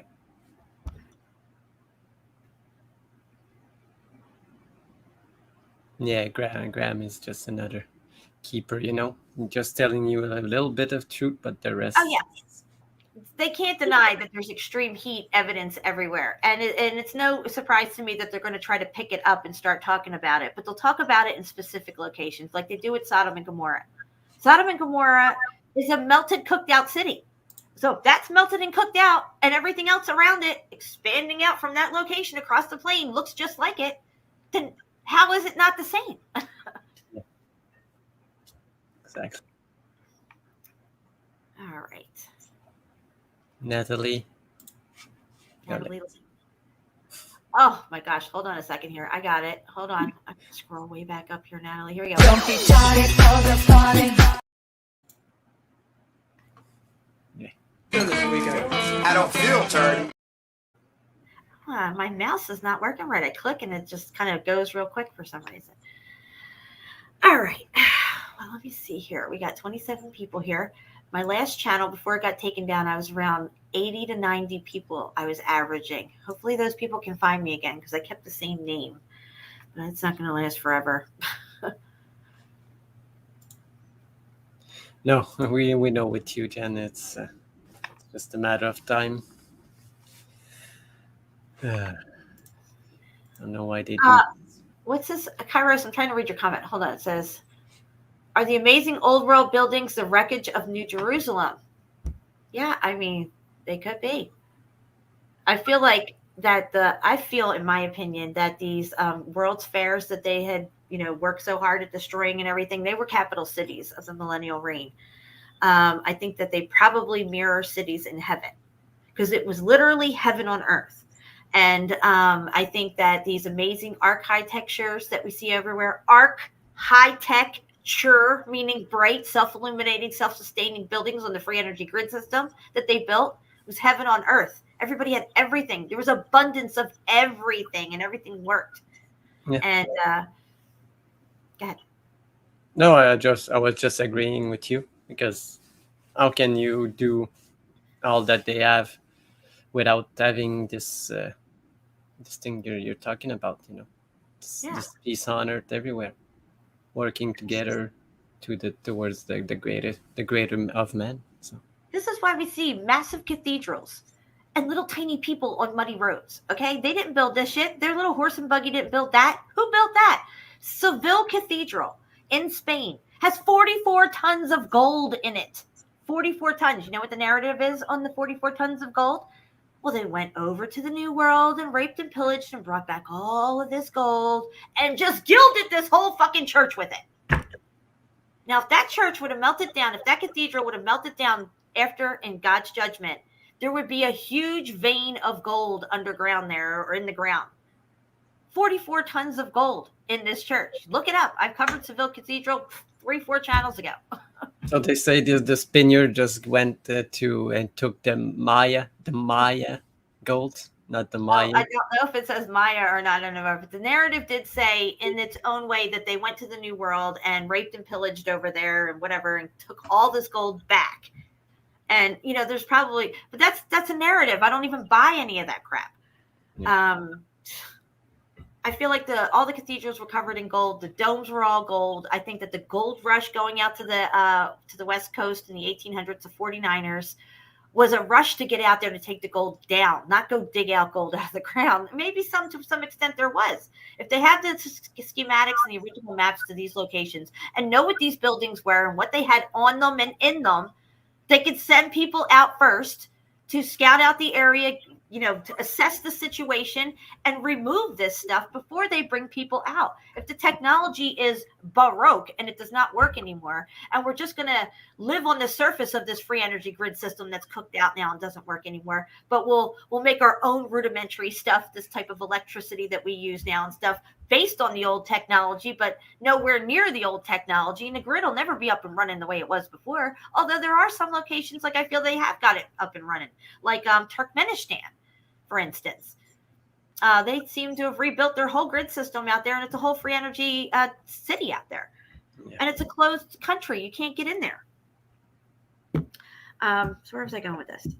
Anyway, the millennial reign, God's judgment, short season of Satan, 4th of July. I mean, sucking Satan's cock all day long every year. As we're out there with our kids. Excuse me, they're not kids, they're children. We got to stop saying kids. I got to train myself. A kid is something that a goat has. Baphomet is a goat. They worship Baphomet. This is why they have you calling your children kids. Anyway, let's get back to what Shapu's going to do. These gold rushes, were like after they went there and took all the gold, they just did this for the people to come into these areas, to bring people, because after the gold rush, maybe 10% of the people left to go somewhere else, but all the rest just develop a new system there, like in California. Yeah, this is who built all these cities and stuff. These people going out there and everything. And you know who makes the most money in these gold rushes? It's not the people that found like the piece of gold. It's the people that make the stores and the properties there, because all the new people, they need a place to buy things and to build things. So these are the people that made the real money, not the people that found like small pieces of gold. Exactly. Yep. And so the Statue of Liberty torch is covered in 24 karat gold. And I'm sure that gold is probably the gold that was here during the millennial reign. I feel like gold is not indigenous to Earth. It is from heaven itself. And it was brought here and utilized during the millennial reign of Christ. Was there gold here before the millennial reign? I'm not sure. But I'm telling you that these elaborate architectures that they had built during the millennial reign utilized heavenly gold. If you listen to near-death experiences, and I have listened to many over the last 6 months, I can't even tell you. There's a lot of similarities that you hear with, and I've listened to all different channels, all different people's experiences, but there are pinpoint similarities there that you can pick up on if you've listened to a lot of them. And one of the things that they describe in heaven is cities that look like what we call old world millennial reign buildings, or Tartarian buildings, or these World Fair buildings, and they're covered with gold. The streets are covered with gold, marble inlaid with gold everywhere. People are wearing beautiful cloths of clothes with gold sewn into them, and silver everywhere, like threads of it and stuff. It's absolutely what we see in these world fairs, like the Chicago one and St. Louis, all this. It's just, that's what we're seeing. That's what I've always thought, that these places look like somewhere that they should be in heaven, not sitting here on earth. This is just like, it's too incredible. You know what I mean? Yeah. All the gold found were from these buildings, it's not found in the earth or from a meteor. If you believe what they say, and Kairos made the great comment, because all the gold is melted. Yes. We've covered this on, at least I did a while ago. I covered gold itself and talking about the extreme heat event, and that every time you find gold, it doesn't no matter where it is, or if it's a vein of gold, it always looks melted. When you see the gold in a vein in a building, a melted building, it's melted down over whatever it's on. They have to extract it off of it. Yeah. Not only gold, everything else, every stone, precious stone that you find, they had to be melted and recrystallized before it been created. So something happened to make this, this diamonds or any precious stone that you want to call. It has to be melted and recrystallized together. There's still a lot of gold left here from the millennial reign. These buildings have been around us this whole time. We are still utilizing a lot of them. They're being used for governmental purposes, or the corruption in the church itself have taken over these buildings. And, it might seem like on the surface, everything's great, what's going on in a lot of these cathedrals and stuff. But on certain evenings, at certain times of the year, there's a lot of nefarious things taking place in a lot of these cathedrals, because not the right people are in charge. On the surface, it looks like they're in charge and they're the people we should be listening to and whatever like that. And they have all these, lofty positions and all these religious outlets and whatnot like that, like through the Vatican and everything. But so it's kind of like mocking God in a way as well with Satan's release. He's going to take these beautiful, amazing places that were made for specific purposes, whatever those were, and use it for the complete opposite, to enslave people and all this stuff like that, to make laws and regulations and codes and statutes for people to, slave over and get trapped by all the time. You know, I go into some of these courthouses and Capitol buildings, whatever like that. When I was younger, I always had a bad vibe there.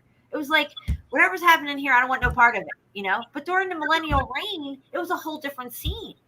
It was heaven on earth. You probably would go into a building and you can experience some other type of reality existence of some sort, or this one near-death experience. Yeah, because these churches that we call now are cathedrals. They weren't meant for place to go pray or to praise, because at that time they didn't need to, because all of the people were on a level that we are not in. You know, today they didn't have need for any religion or any things for guidance for anything, because they knew everything already. But now today they changed it, and you know, the people probably need it today, some guidance of some sort from, because we we really are missing a part of ourselves, you know. Yeah, absolutely. All right, so which video are we going to look at next? Or did you want to? Oh, yeah. We're on Hawaii. Yes, we're in Hawaii at the China Wall, and you have more pictures or anything of that, or you're going to a different location now? Well, you know. I know. we've seen like I could show like pictures of the place, but we've seen on the video, we've seen everything, you know, from underwater, from the top part. So probably go to another location. Sounds good. I'm down with the underground. Meltology is too cool for school, baby. Yeah. Another place. Yes, Ryan. Like what's it called? What the hell's that fucking thing? Not the Louvre, but that big palace in France. What's it called? Has no bathrooms. Versailles. Versailles, Palace of Versailles, lined out with gold everywhere, dude. That's a millennial reign building for sure.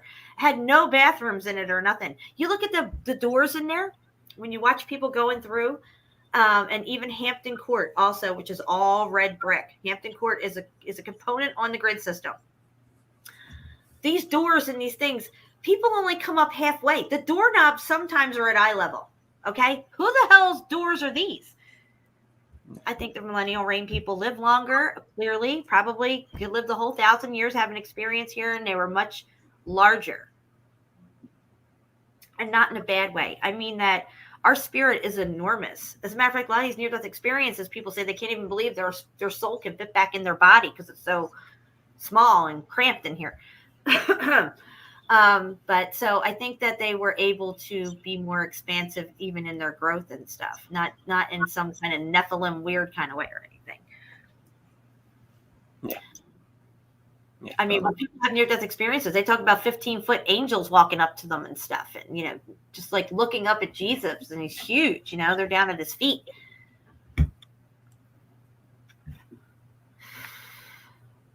Yeah, probably were bigger, taller people. Who's drinking vodka from a bottle? Respect. No, he's not. He's swigging on distilled water. It is distilled, but it's not vodka. Yeah.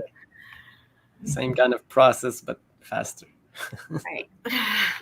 All right. So I always felt like if you take out the word tartaria and put in millennial reign, it starts to make more sense.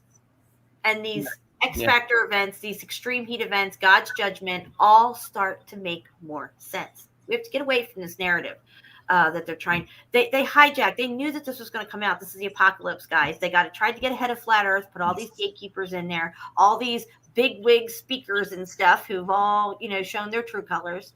Of course, they're going to try to get ahead of this whole millennial reign thing because they know it's something that has to come out, but they're going to try to steer the narrative. They give you tartaria and steer you down that fucking road. Yeah, because it's not only a region of Tartaria, it's worldwide, and they want to tell all of Tartaria, but there was more than only these people, you know. Mm-hmm. Yeah, I'm not denying this whole strangeness of Tartaria being erased off the map and whatever like that. I'm just saying that there was I feel like we're at the end of the short season of Satan, and if that's where we're at, then the millennial reign has already happened. We're waiting now on the final judgment.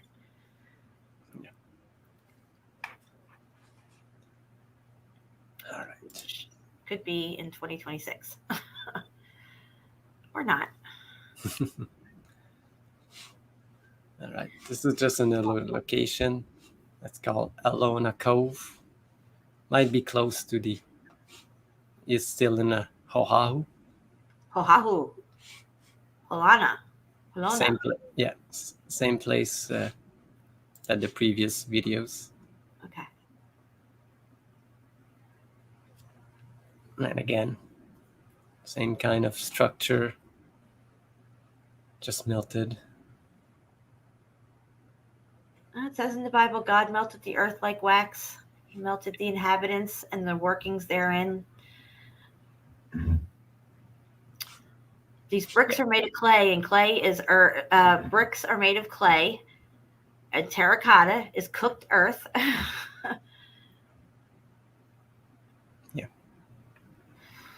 Yeah, exactly. Old world is the best way to explain it. Yep. Now, we used to think of the old world as, oh, Christopher Columbus came to America, and over in Europe, that's the old world. See how they do that? Yeah. And when you hear the term old world, people, that's what they usually think. At least that's what I would used to think. Oh, this is America was in the world. Yeah, you can see this. This is the thing that melted down, that created all the coastlines. You can see that this is a giant melted building. Yeah, I mean, this could have slid down from up top, these parts right here. Absolutely, Chapeau. Like you will see that it goes down all the way to the shoreline. I get some air in here. Oh, okay. Wow. Yeah, you can clearly see there's a nice cave here. Oh, yeah. It looks like a doorway. Yeah, they call it lava tubes. Oh, of course. Of course. Guys, you should check out the beach caves of Crete Island. It's just a melted building. I covered that a long time ago, too. I'll have to do that again. Yeah, 1,000, 2,000, we don't know. It can be any time. Just no time is a construct of man. The only time that exists is the sunrise and the sun sets. I feel like we possibly could be in 1023 and not 2023, but it's hard to say. Yeah. The only thing we have is a marker for the release of Lucifer. I feel a strong marker is at 1776 in the Statue of Liberty, which could be 776. Yeah, because some other countries they have like timelines that are like crazy, like 7,000 years, and like the Hindus are like at isn't it the Sumerian king list or something? Has like 7,000 year reigns and stuff. Nine. Some of them, yeah. I don't know. But all these stories, nobody knows. They have nobody been knows. made. And there was a big controversy over Zechariah Stitchin not decoding that correctly and kind of putting his own spin on it. I don't know. Yeah, I don't know. They could have created anything about this. So pretty much. These guys are all Masons. They're all in the same group. They all work together. Chariots of the gods. I mean, that was all about keeping you in space as well. Yeah. This is Graham Hancock. So. Yeah, that's controlled opposition. That's all that is. It's like the Alex Jones. Just, Yeah, I wanted to show. I just showed the place, Alona Beach Cove. We'll look at pictures right now.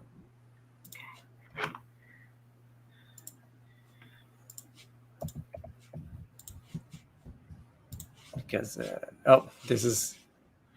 You were just talking about this, Jen.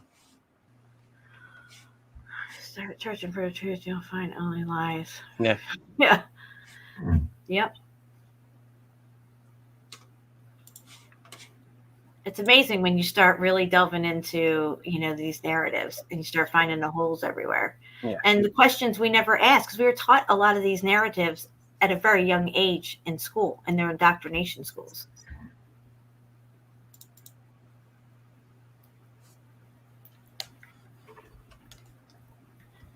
Yeah. Hey, Sue Finelli's here, and she is late. Oh my gosh, she Really? is late. Don't be sorry for the falling.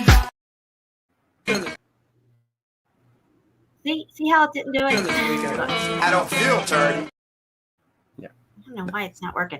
Anyway, girl, you're going to stay after class. You're 2 hours late. That's no bueno. But I'm glad you're here. Look at this melted mess, Jen. This is crazy. Yeah, man. Oh my gosh. That's just like underwater with the China wall. It's the same. In that same area. But I want to show. You can see like kind of structures left. Yeah, Ryan, I saw what you're talking about here. I think John Levi covered it in one of his videos, or he showed a video that somebody else had showed of this, where later you see they put in a 1, but the one video, it's only 898. Yeah. Look how neat and Mother Nature does these taps. Kind of reminds me of Rapa Iti. Remember Rapa Iti, that place near Easter Island that had that thing on the mountaintop, that tall building? Yeah. All steps like this, yeah. Yep. Great beach caves. Okay. I brought up, just for the fun of it, when you're done going through your pictures, I'll show the Crete beach caves. Okay. I know we're kind of straying from Hawaii a little bit, but that's okay. Yeah. But I think of America. I think we'll have to do Hawaii part 2 because I'm really hot here. Look, this is the top section of it. You can see, look how scorched and melted. Oh yeah. It is, Yep. I wonder if parrotfish pooped out all that sand. You can, because that's what they tell us. Yeah. Let me get up the parrotfish stuff. I haven't shown that in a long time. Okay. How can nature is so crazy that it makes structure-like things everywhere. You can clearly see the lines here of this, what they call sandstone. Dude, wait a minute. These parrotfish don't look like the parrotfish they were showing before. Well, okay, here it is. That's the one. They changed again? Oh. I don't know. It looked crazy there for a minute. At least not in this one picture. That doesn't look that way. All right. I got that ready to go. Yeah, so these were the pictures of the place that we just showed. I'll put it in a group probably tomorrow. Okay. But I got all these ones. But I wanted to. I've got so much stuff in line. Usually I don't know where to go with everything. Oh, it's okay. It's okay. Do you want to take a quick break, and then we'll do a bathroom break, and we'll come back and regroup? Yeah, sure. All right, let me find a song here. Oh, you know what? I'm going to play this God's Destruction right here. You guys can listen to this. We'll be back in about 4 minutes, guys. Do they not find any guidance when they see how many cities that God destroyed? So they are now fallen into ruin, and they walk among their dwellings.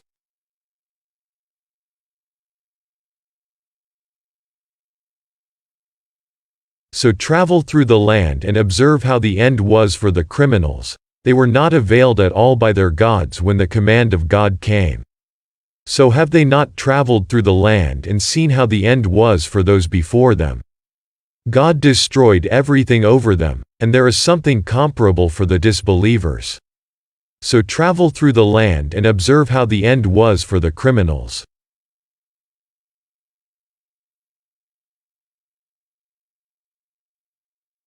For God has already destroyed what surrounds you of cities, and God has explained the signs so that perhaps they might return from disbelief.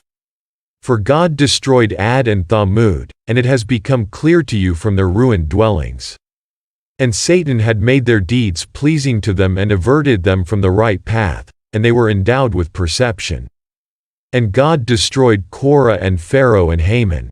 And Moses had already come to them with clear evidences, and they were arrogant in the land, but they were not outrunners of God's punishment. For how many gardens and springs did they leave behind, and also crops, and noble sites of pyramids and comforts, wherein they were amused.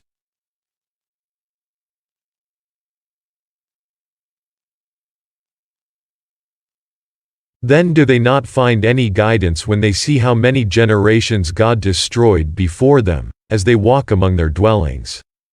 Indeed, there are signs in that for those of intelligence. For Sodom is situated on an established road. Indeed, there is a sign in that for the believers.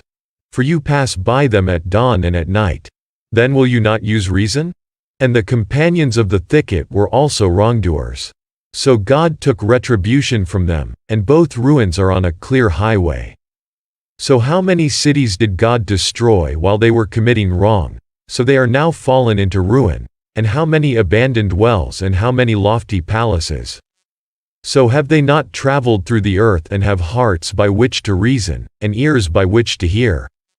For it is not the eyes that are blinded, but it is the hearts that are blind, which are within the chests. For you lived among the dwellings of those who wronged themselves, and it had become clear to you how God dealt with them. And God set forth many examples for you.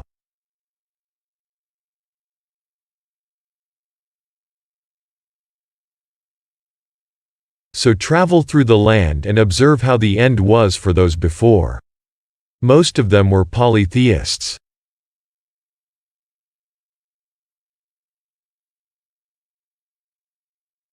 And God did not wrong them, but they wronged themselves. And they were not availed at all by their gods which they invoked other than God when the command of your Lord came. And they did not increase them in anything other than ruin. And thus is the seizure of your Lord when he seizes the cities while they are committing wrong. His seizure is indeed painful and severe. Indeed, there is a sign in that for those who fear the punishment of the hereafter. That is a day for which the people will be collected, and that is a day which will be witnessed. So there you have it. And we lost a couple of people. Maybe they're still in the bathroom. I don't know.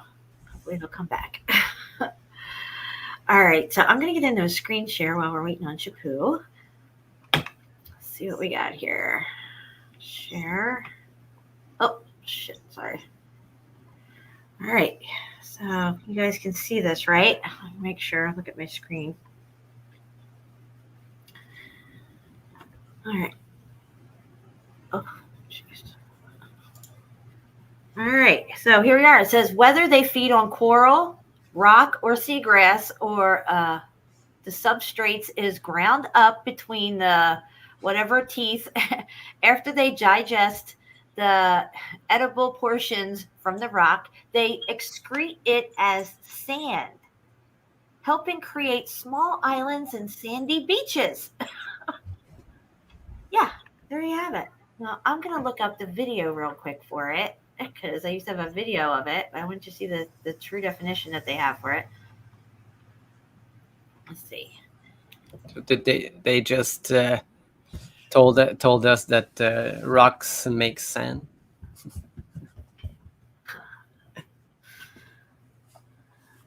I think it's this white sandy beaches.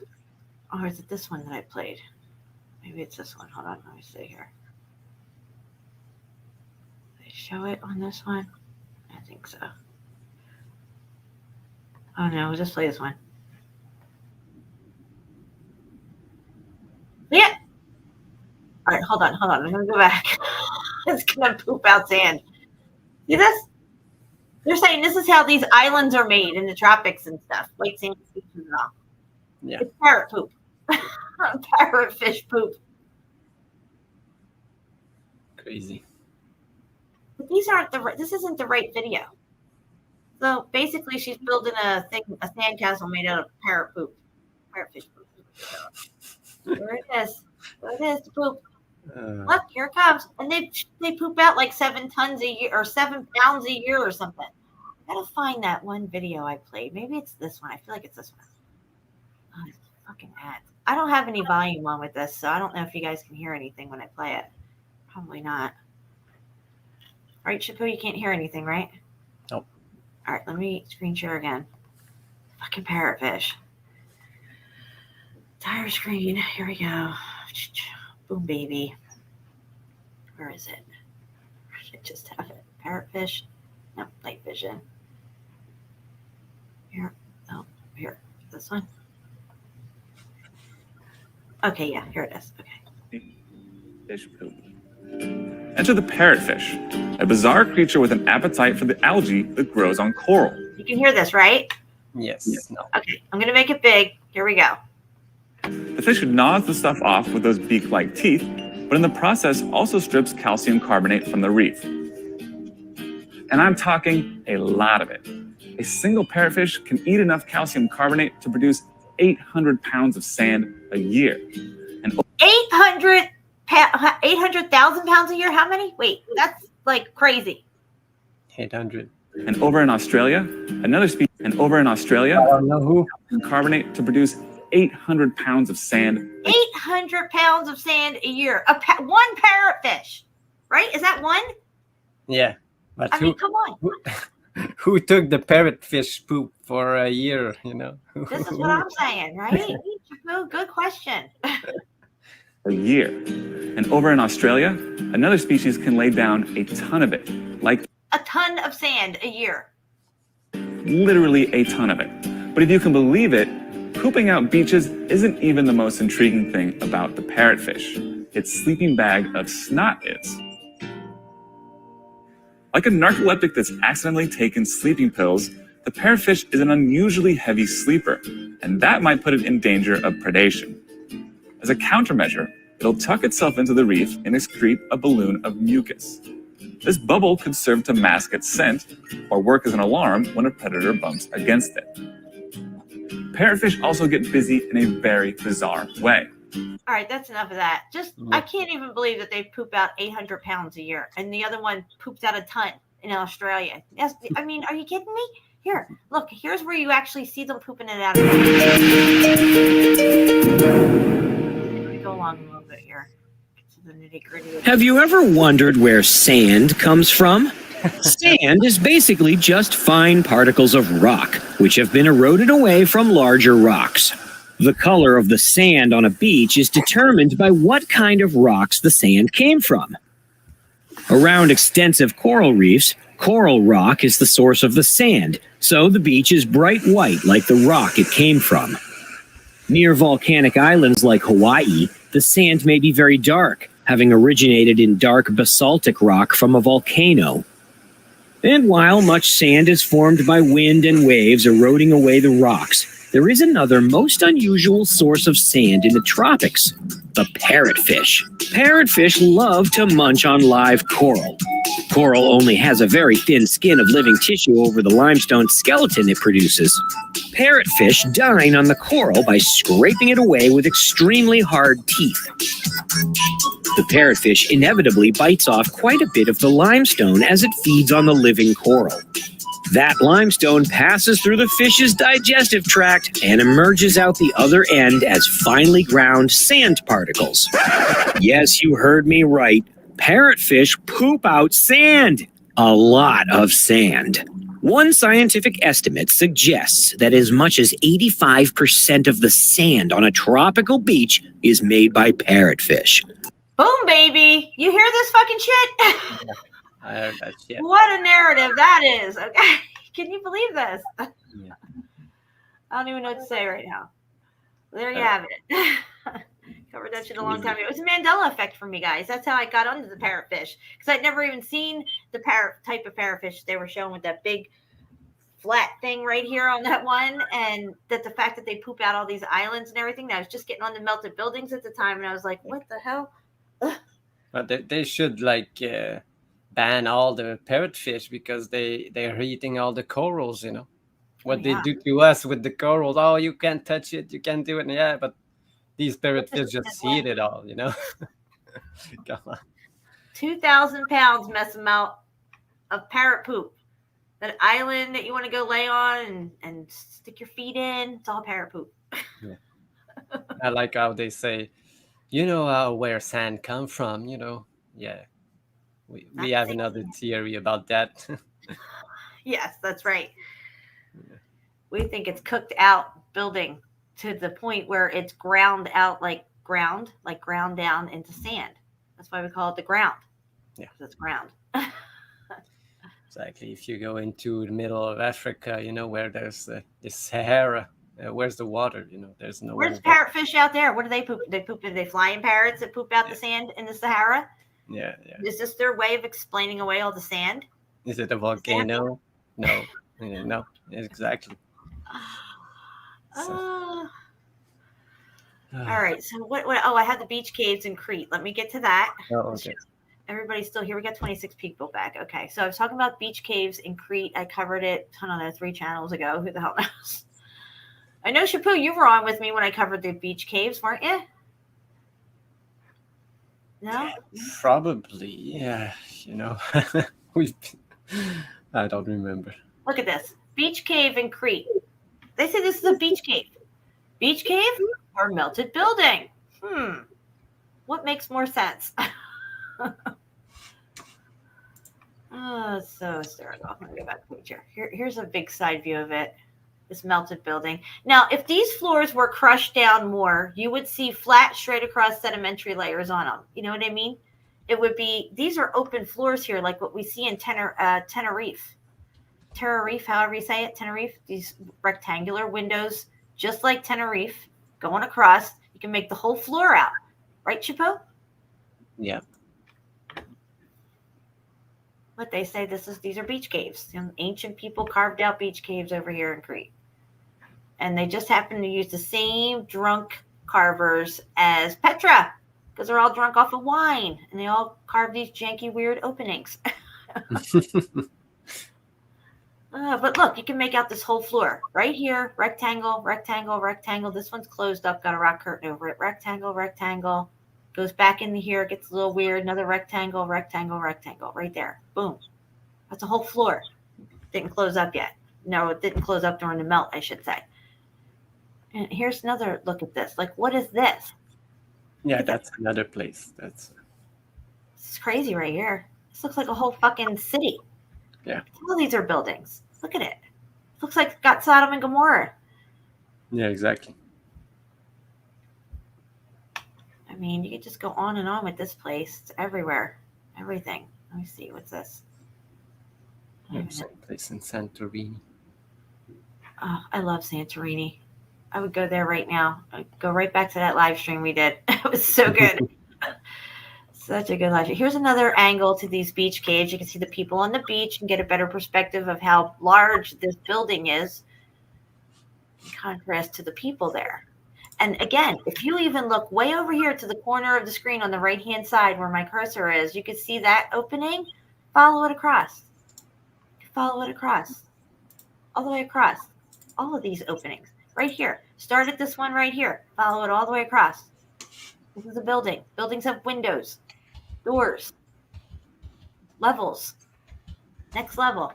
Next level.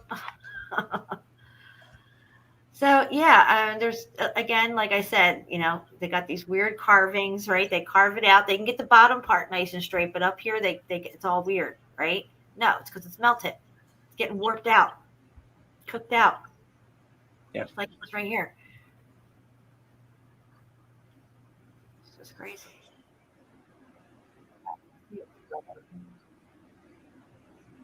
Where we're at now. Look, Crowley Columns. You know Crowley Columns really well. Oh, nice. Oh, look at this image here. Where's this at?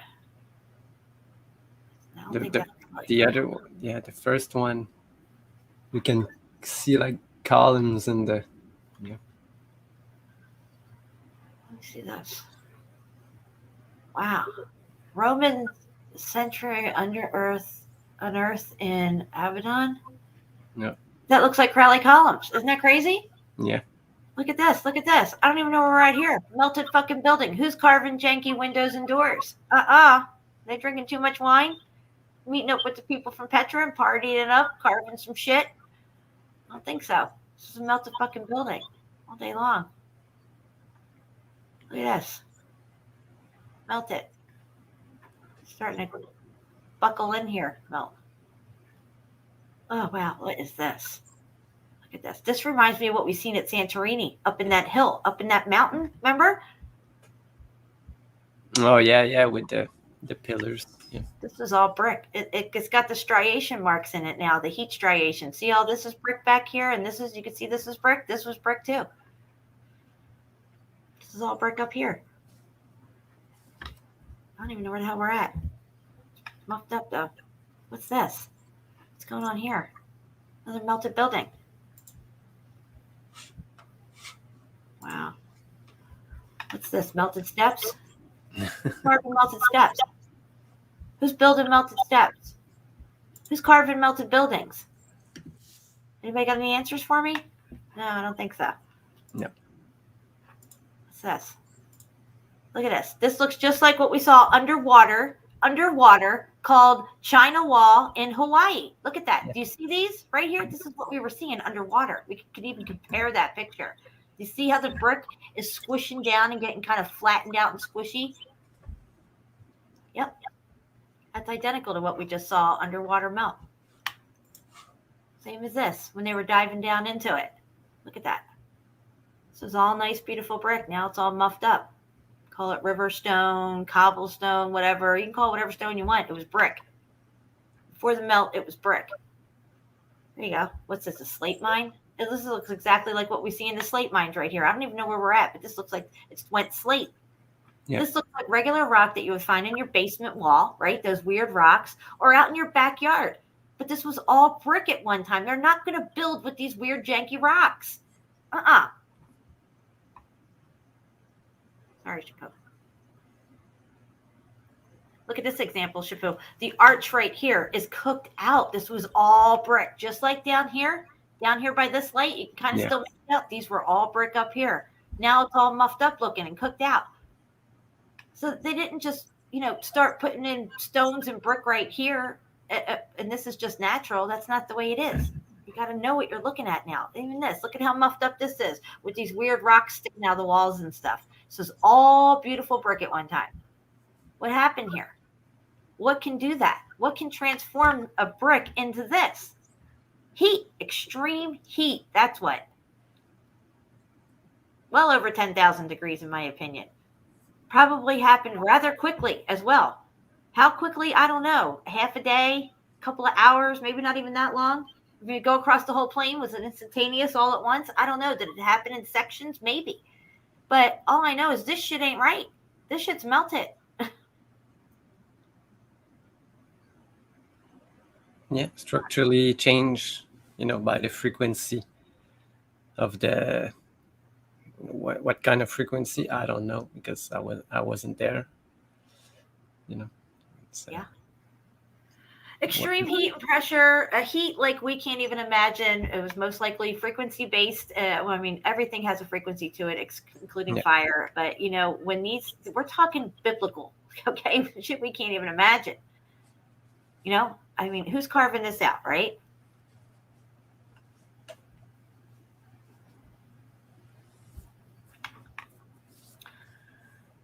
What's this? Melted steps? Yep, melted steps. Who's carving melted steps?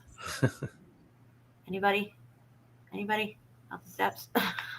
All right, let's not get too off track here. Where was I? We showed the parrotfish. Yep, got that. Got the Crete Beach Caves. Oh, that's us. We showed Lucifer. They hiked to Mauna Loa. Yeah. Oh, this is that Napoli coast. Do you want me to show this, Chapeau? Yeah. Go ahead, John. I don't have any volume for it. I do have. Just look at it. All right, so we're in Hawaii, guys. We're back in Hawaii. We just took a little break, went over to Crete for a little bit, checked out some parrotfish. Now we're back in Hawaii. Look at that. Just look at that waterfall coming out of this melted building way up here, guys. Way up here. Yeah, way up here. Just saying. Oh,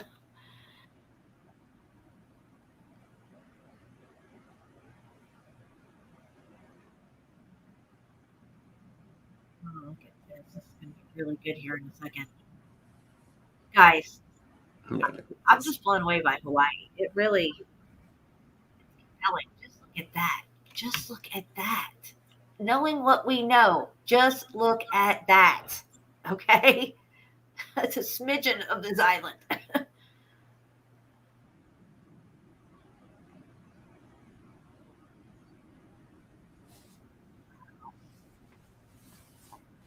Can you see it now? Put a 1 in the chat if you can see it. Put a 2 in the chat if you think we're fucking nuts. I want to know, can you see it? And do you see it everywhere you go now? I know I do.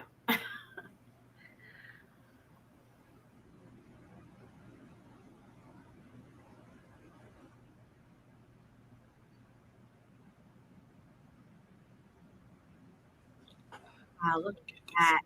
Oh, just go back on any bit here. It's going to get really good here in a second, but wow, look at that. These are not sedimentary layers. You can practically make out the bricks through here, okay? It's just unbelievable. Unbelievable. But there it is. There you go. Yeah, just the narrative that they gave us that these were all created by the volcanoes there. They would have the need of constant flow, like every layers is one flow every time, you know. Because if it's only one, it would be just one big piece altogether. But all these layers go up on top. It doesn't make sense. For it to be sedimentary layers, then water would have to be up higher and leave these sediments and carve it out, right? Yeah. But there's a rock somewhere. I mean, it might even be Plymouth Rock. It's still at the same water level it's been. Yeah. They don't show any. There's no real evidence, like of any time, anywhere, really, that we can calculate that there was more water here that eroded this away and then eroded down to this. No, exactly. And what they tell us about the lithification, you know, small sediments on top of sediment on top of sediments for millions and millions of years, creating like a rock. It doesn't make sense at all, you know, because you need pressure also to make it. Absolutely. Yeah. Absolutely.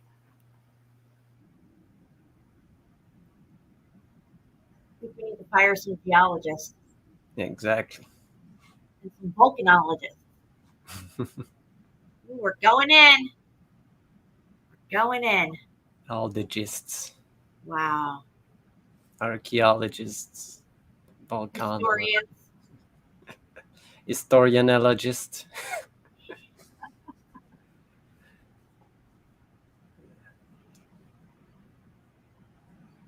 Wow, look at that. You can see a brick line right through there. All through there.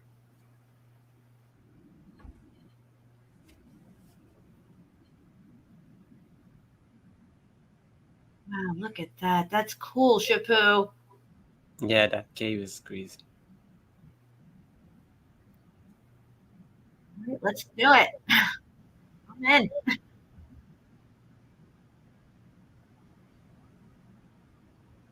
Is that the one with the old? No, I don't think.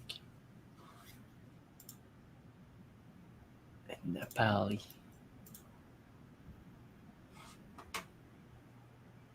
I thought I saw something there on the wall. If you move his head back around, right there, I thought I saw a mortar running through there.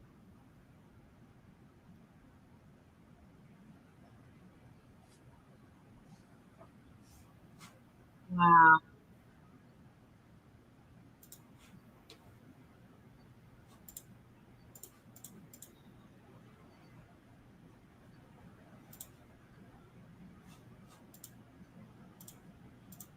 Wow.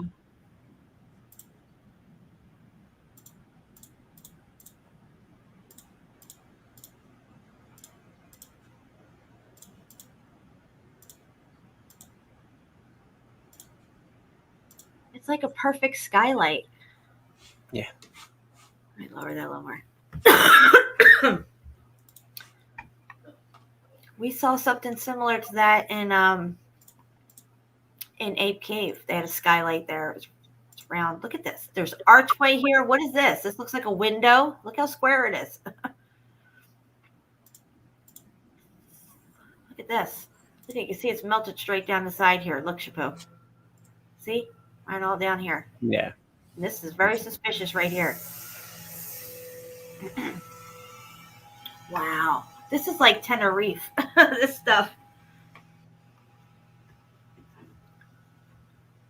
Incredible.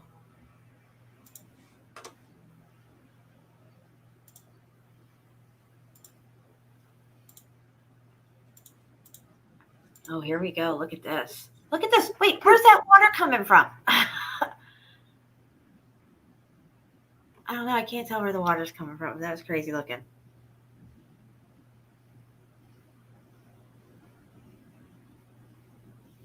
Got 25 people here still. That's good.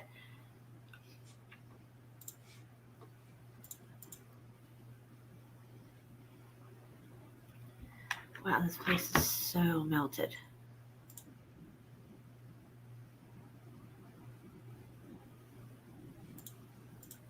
Wow.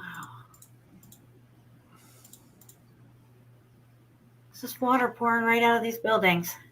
Yeah. Look at that. It looks like a wall right here. Do you see this right here? It looks like a straight wall right here. Wow.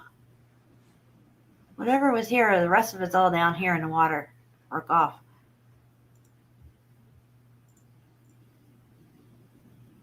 Look at this. Look at this. Do you see this water? Look at this water shooting out right here, Chapeau, in this corner. Where is this coming from? It looks like it's coming from inside somewhere. Do you see? Yeah. Yeah, it's coming from the inside for sure. Don't mind all the parrotfish poop. We'll clean that up later. Stick your feet in it. You'll love it. All right, look at this. What's going on here? Wow. Just amazing. Yeah, send the drone up there, please. Keep going. Up, up, up. All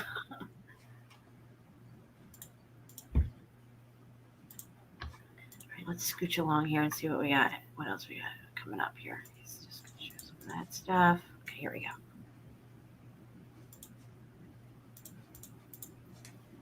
See, there's a goat, and that's his kid right there behind him. Goats have kids, not people. People have children. Offspring. Your progeny. Wow. Oh yeah, there's a shit ton of fresh water just spewing out everywhere in Hawaii. It's just shooting out everywhere, fresh water. Coming out of the buildings.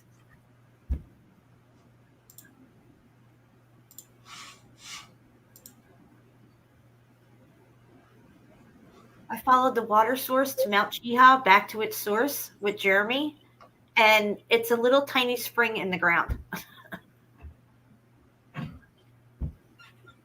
At the very top of Mount Chiha. There's nothing up there.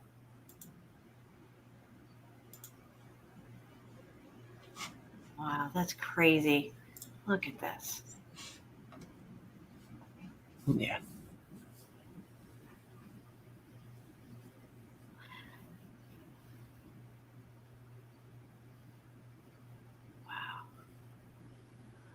Tenerife and Hawaii. We got to go to Tenerife and Hawaii. We're going to have to start a GoFundMe page. All right, Chapeau, me and you. Oh, do you see this wall? What is that? Wait, let's just back it up a tiny bit. There's just a wall right there. Let's go right here.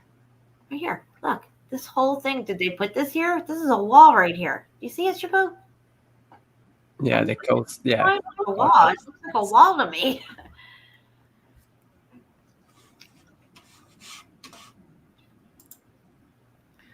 Oh, just some random melted bricks laying around. Nothing to see here. Oh, they must have came off this building over here. Yeah. Wow. definitely too cool for school.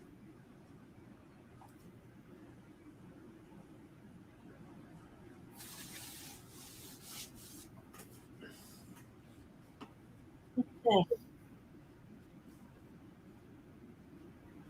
It's really, truly amazing to look at the world with new eyes. It really is. Pyramids? They're calling them pyramids. Did you see that? Look at all these mortar lines left in that stone right there. Do you see this? They call this quartz. Do you see this right here? Right here is a perfectly straight mortar line. You can see the brick. Right, Shapu? You can see it right there. Exactly. And look at Yes. these. All of this. They got this shit all over Mount Chiha, guys. This is mortar.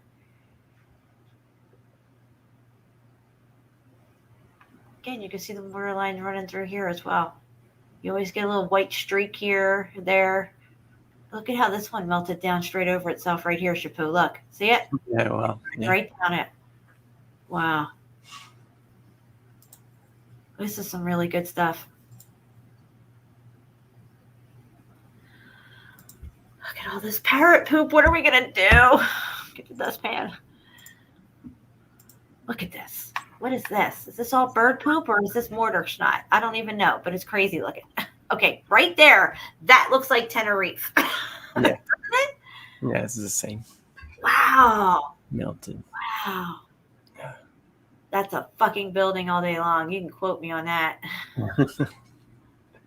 Make hit pieces all day long. Call me crazy, glue sniffing, back of the bus, short bus, whatever you want to call me. That's a building. Open your fucking eyes, clean your glasses off, get thicker ones if need be. That's a fucking building. Boom, baby. This crab knows what's up. Yeah. 90-foot arch. Buildings have arches. Buildings also have plumbing. Don't mind all this melted brick here. We call it cobblestone now. You can make a road with it. Can't wait to make a bumpy road with that shit. Oh, wow. Look at that. Let's just stop it there. Look at this right here. See this coming down here, the straight mortar line, and then the right angle up here? Wow. You can see it all through here. Really good how it's squished down. Incredible.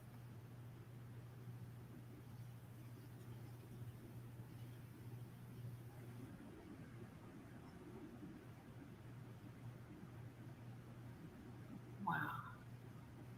Yeah, let's climb the melted building. Yes. Yeah. Look at this rubble. Wow, look at that.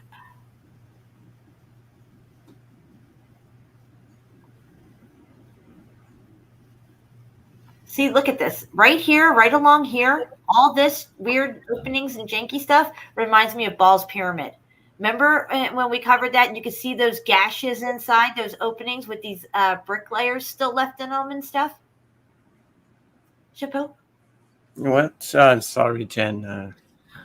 I spaced out. I'm really tired right now. Oh, it's okay. It's okay. It's really hot. Ball's Pyramid. We can get ready to get out of here if you want. I'm going to drop this link in the chat. But that little section there just reminded me of the Ball's Pyramid when we covered that, and it had the same kind of openings and brick layers in there. Yeah.